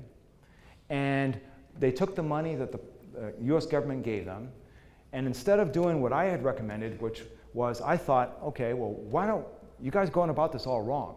This was part of my debate with the fire departments, was that I thought that your approach to the fires are archaic. Instead of fighting fires from the ground up, because we now have these towering skyscrapers that go hundreds of floors. I mean, can you imagine a fire truck at the base of these buildings here in Dallas? My God, they're going to be like these little toy trucks. What about all the people that are trapped above? How do you get to them? Well, my idea was, well, what if you turn around and put 2 floors on top of the World Trade Centers? They were given $150 million. They could have done that, really lightweight construction. Put 2 lightweight floors on, put some firefighting pods that could lower down the side of the building, and in the event of a major fire, they could actually have these foam cannons that would shoot into the building and spray the fire and put it out, and rescue the people that way with helicopter pads on top. In fact, why don't we have, instead of just having 1 helicopter for the city of New York, why don't we have a squadron of helicopters? And they laughed me out. They thought it was a joke. In fact, there was one firefighter who posted on the New York City's fire department in 2000, exactly 10 months before 9/11, that the best kept secret is that every fire chief and every city official that has anything to do with high-rise buildings all know that they cannot put out fires in high-rise buildings. It's a known fact. But you have to keep it a secret. Why? Because they know if the insurance companies found out about it, they would turn around and say, we're not going to insure your buildings anymore. That's a problem. So they keep it it's now known as the best kept secret. So this was going on before 911. I knew about it. And so afterwards I thought, okay, how can I help change that? And the only way I knew I could change that was by actually showing what could be done.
So I created that, and now I'm starting a company called Skyscraper Defense, and going to be working on robotic firefighting pods that could be lowered down the side of the building via remote control. So in other words, a pilot could be in a helicopter observing the scene. If you remember 911, they just had one helicopter hovering around, and all they could do is just watch. They couldn't do anything. And now they'll be able to turn around and remote control. So I started thinking about that, and because a lot of times when I really thought about someone that really had great influence on me at the time, because I remember when John F. Kennedy was assassinated in this city. Ask not what your country can do for you, ask what you can do for your country. Well, obviously all of you are doing that. And on behalf of all Americans, I have to really salute you, because you are making a bigger difference than you think. You may think sometimes that you're not really having that great of effect, and it must feel that way sometimes. But stay with it. Stay with it, because you're closer than you think of actually having a victory, because I've been doing this for now over 30 years. I mean, I went from the point where I didn't know even how to climb a building. I never even thought about climbing a building, so all of a sudden I'm climbing one with really crude equipment, to now where I'm at the point where I'm actually looking at robotic firefighting pods. Think about that. You guys are closer than you think. Maybe the government has to just change their tactics, maybe give you guys drones and stuff. It's just another thought. And after 2008, when the crash happened, like many of us, I just felt like, wow, you're kidding me. Again, the banks get bailed out, and we're watching Wall Street rallying back up again. They're hooraying. And I started thinking about going, well, what can I do here? I got to do something. I cannot just sit back and wait for it to come to me. I have to go to it. So I said, I'm going to climb another building. Now keep in mind, I hadn't climbed a building in over 25 years. 25 years. And I'm thinking, wow, you're kidding me. I remember being with my mom. It was her 75th birthday, and it was 3 days before Labor Day in 2010. And my brother's girlfriend at the time was like, she was a psychiatrist, and she was just kind of asking me questions and wanted to know what made me tick and all that. And she asked me, would you ever consider climbing another building? And I said, as a matter of fact, yes. And she looked at me and says, "You're kidding me." She says, "At your age?" And I says, "What does age got to do with it?" I said, "It's all about the mind." Now, keep in mind, I have kept myself in shape, which is something I'm encouraging all of you to do. Because as you get older, you know, right now you may be young and you're like feeling really strong, but something happens as you get older, and you have to have a certain different mindset. The things that got you in shape when you were younger, you got to do it again. Keep doing it. Don't stop. And so when I came up to the Millennium Tower, this is it right here. It was still is the tallest building in San Francisco. I remember looking up at that and just thinking, oh my God, how am I even going to get on this building? I had no idea how I was going to get on the building. And I had this videographer who was with me. His name is Tony. And a former girlfriend of mine who I hadn't seen in like almost a year, Pia. And we're walking around the building, and it's Labor Day in 2010. And Tony is freaking out.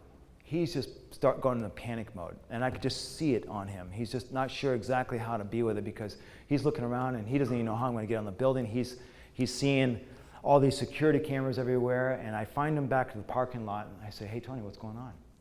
He says, "Dude, I just can't handle it." I said, I can't shoot this.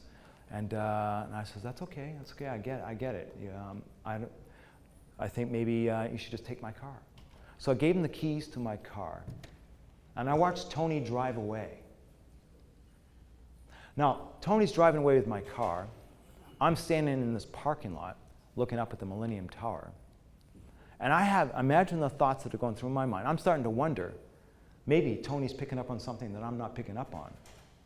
Maybe he knows that this is my last climb and I'm actually going to die on this building.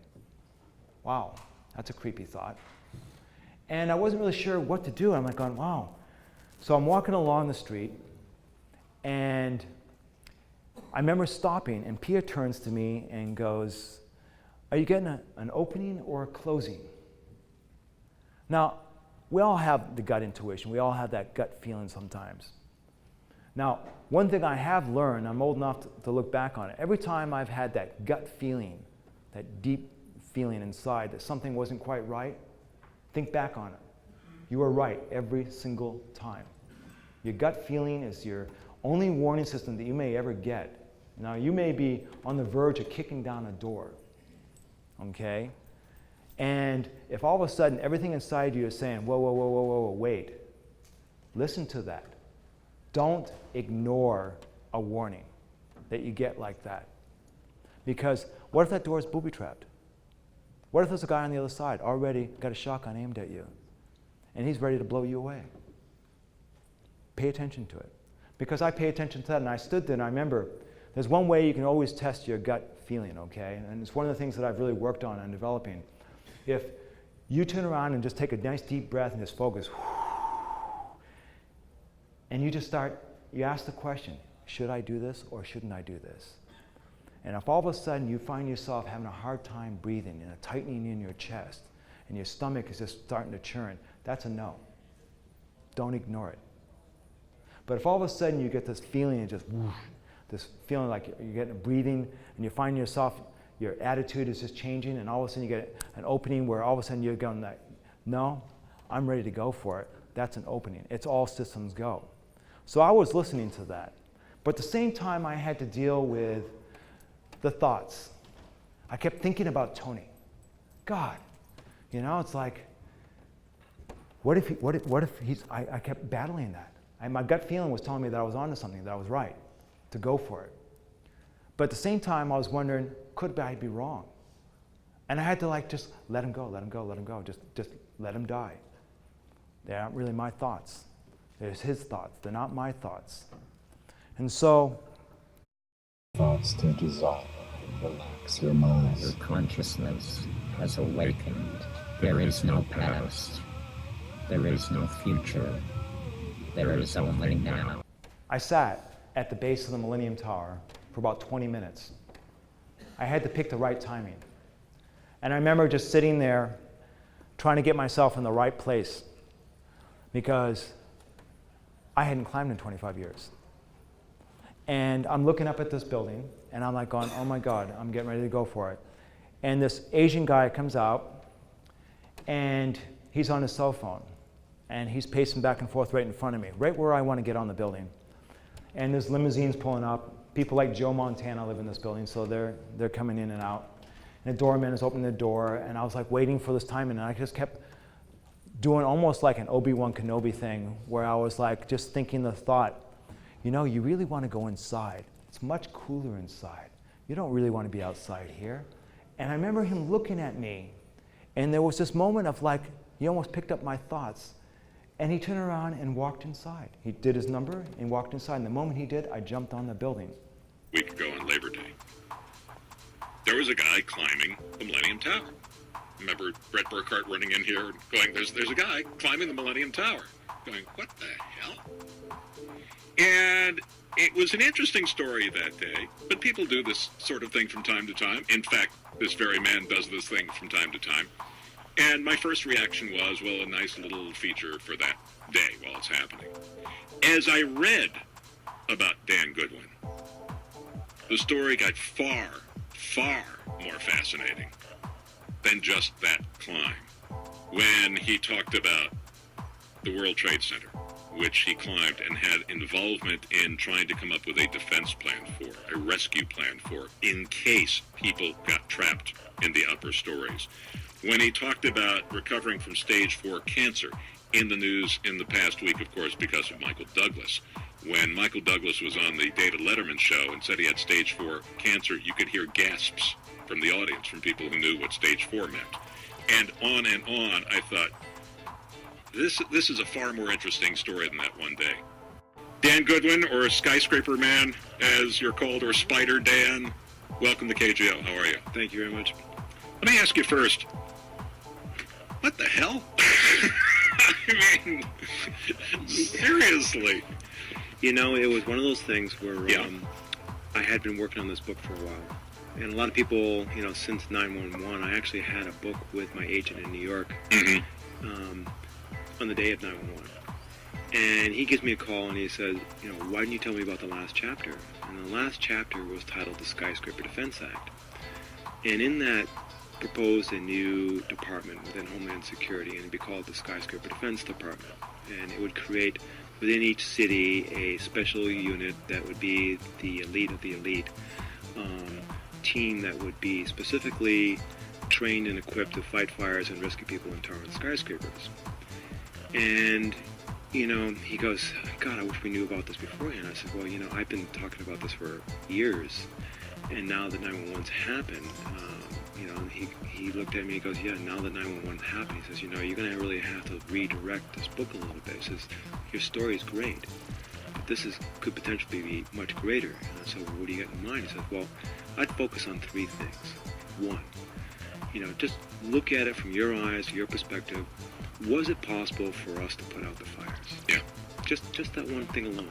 2, could we have rescued the nearly 2,000 people that were trapped in the upper floors? And 3, could we have possibly prevented the towers from collapsing?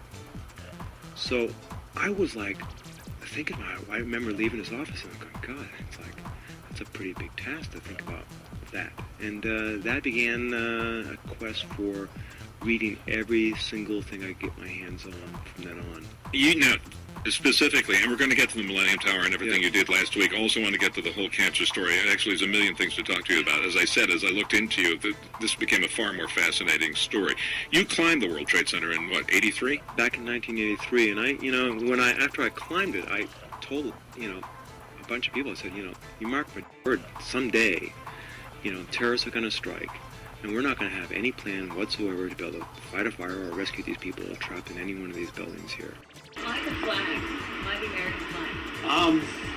You know, in all my other buildings, I climbed the Sears Tower, I put a flag up. When I climbed the World Trade Center, I put a flag up.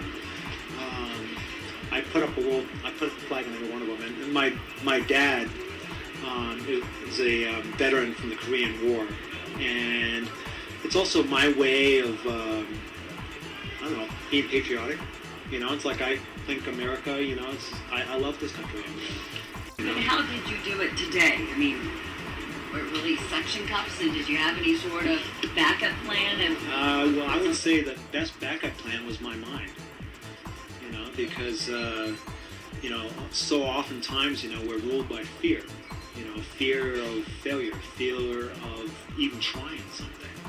And I have to say, you know, looking at the building, I mean, there's this wall of fear that you're facing. I mean, like, it's so intimidating to look up at that wall of glass and go, I'm going to go for this.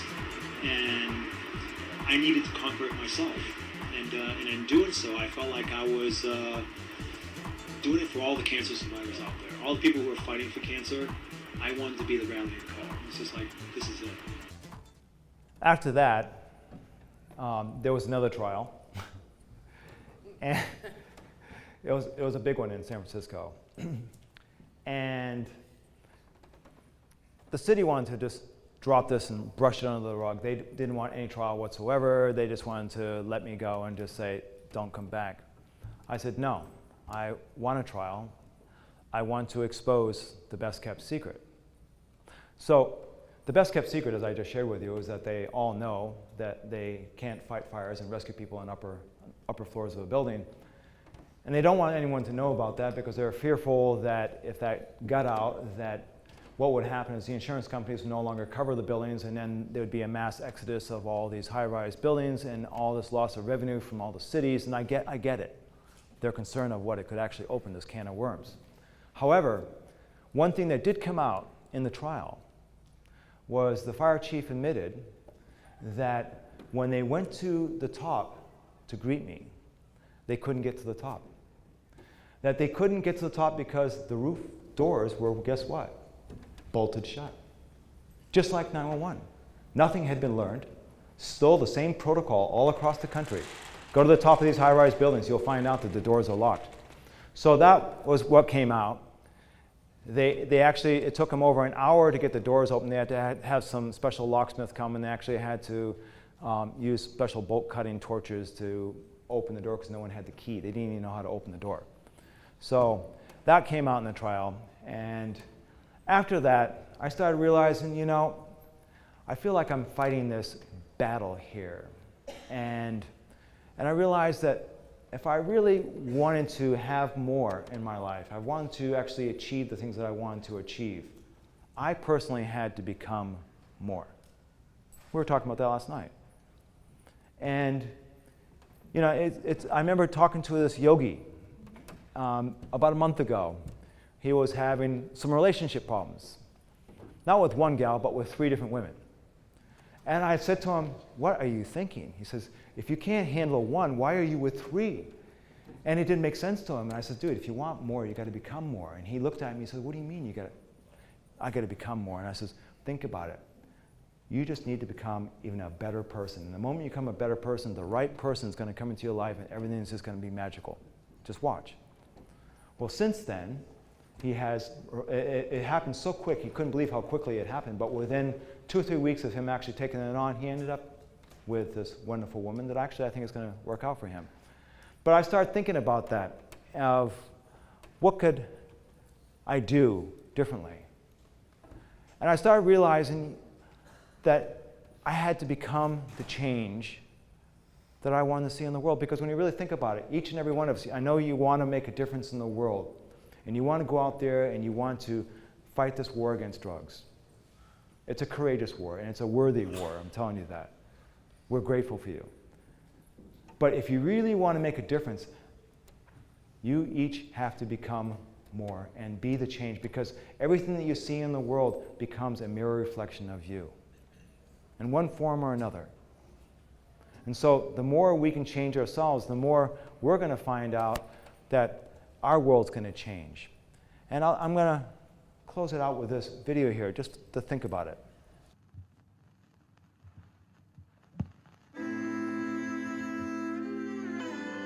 Dedicated to all spiritual activists, truth seekers, and peaceful warriors worldwide.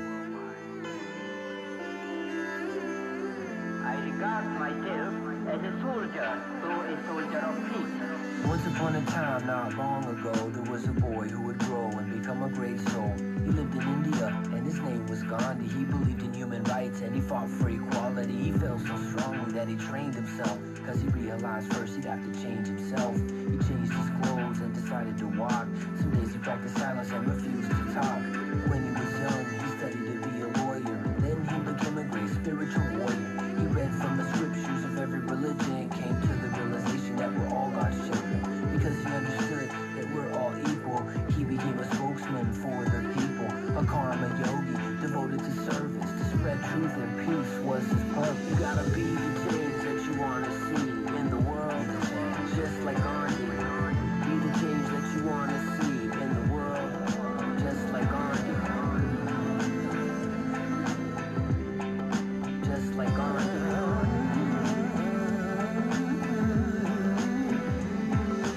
Gandhi dedicated his life to the cause, even when it meant breaking unjust laws. He often faced prison and incarceration, but that only strengthened his determination. He said he would make every sacrifice, but that he would never kill or take a life.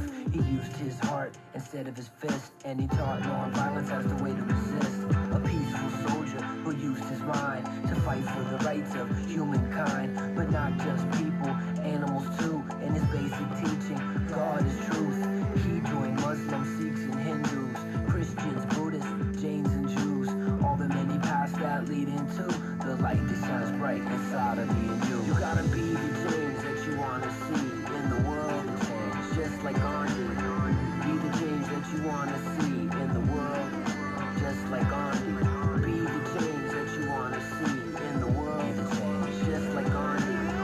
Be the change that you wanna see in the world, just like Gandhi. Taught an eye for an eye makes the whole world blind, and it takes more strength and faith to be kind. With that in mind, Gandhi took a stand against the foreign occupation of his land. When things got violent, Gandhi would fast, not eating for days until the riots would pass. But the biggest event that made the British halt is when Gandhi G decided to harvest all. The British Empire installed a salt tax, and stealing salt was an unlawful act. So Gandhi and his peeps took to the streets, 10,000 deep, they marched to the beach.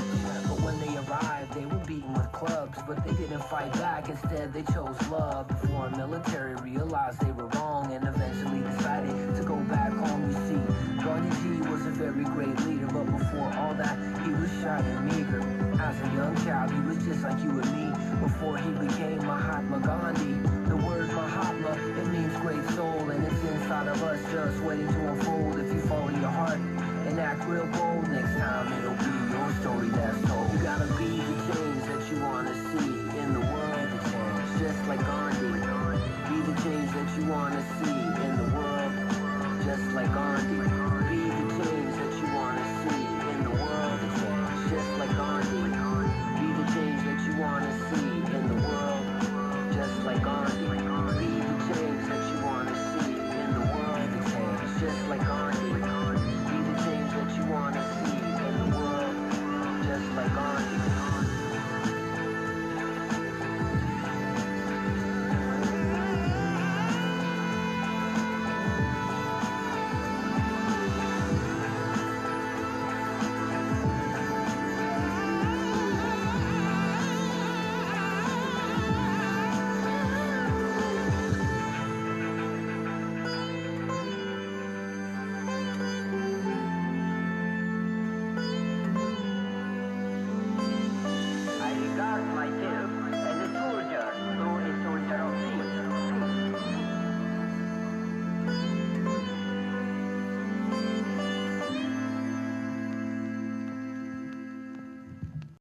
So, what I've come to conclusion is that we can do all the things that we're doing.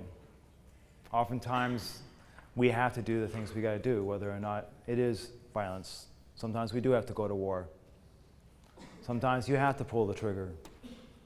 Sometimes you got to arrest people that you wish you didn't have to arrest. But don't forget who you are as a person. Don't forget why you became a cop in the first place. Don't lose that, because that very spirit that brought you into the forest, the very spirit that brought you into this room, is what's going to get you through all the hard times that could come up ahead of you, or the hard times that you may be going through. And that, my friends, is what I came to share with you, is that all of you have this special gift. You're definitely not your average person. You may think that maybe you don't have any special gifts, but I'm here to tell you, you wouldn't be here if you were just average. You're definitely part of the upper 1%, whether you realize it or not, because not everybody could do what you do. So hold yourself high, think of yourself as being strong, have powerful thoughts, be courageous, be brave, be the shining beacon of hope for the rest of the community. Even though sometimes you feel like you got to dive into the depths of it all, don't forget who you are and why you're doing what you're doing. Rise above it. When you go home, be the best person you can be. Love your wife. Love your kids. Love your community. And don't forget that what you're doing is worth it, because you are making a difference. And I just want all of you to know that on behalf of all of the United States, thank you. I appreciate it. Thank you very much.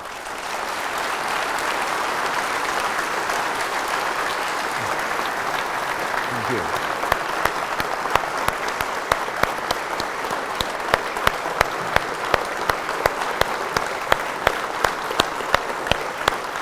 Very honored. Thank you. Thank you.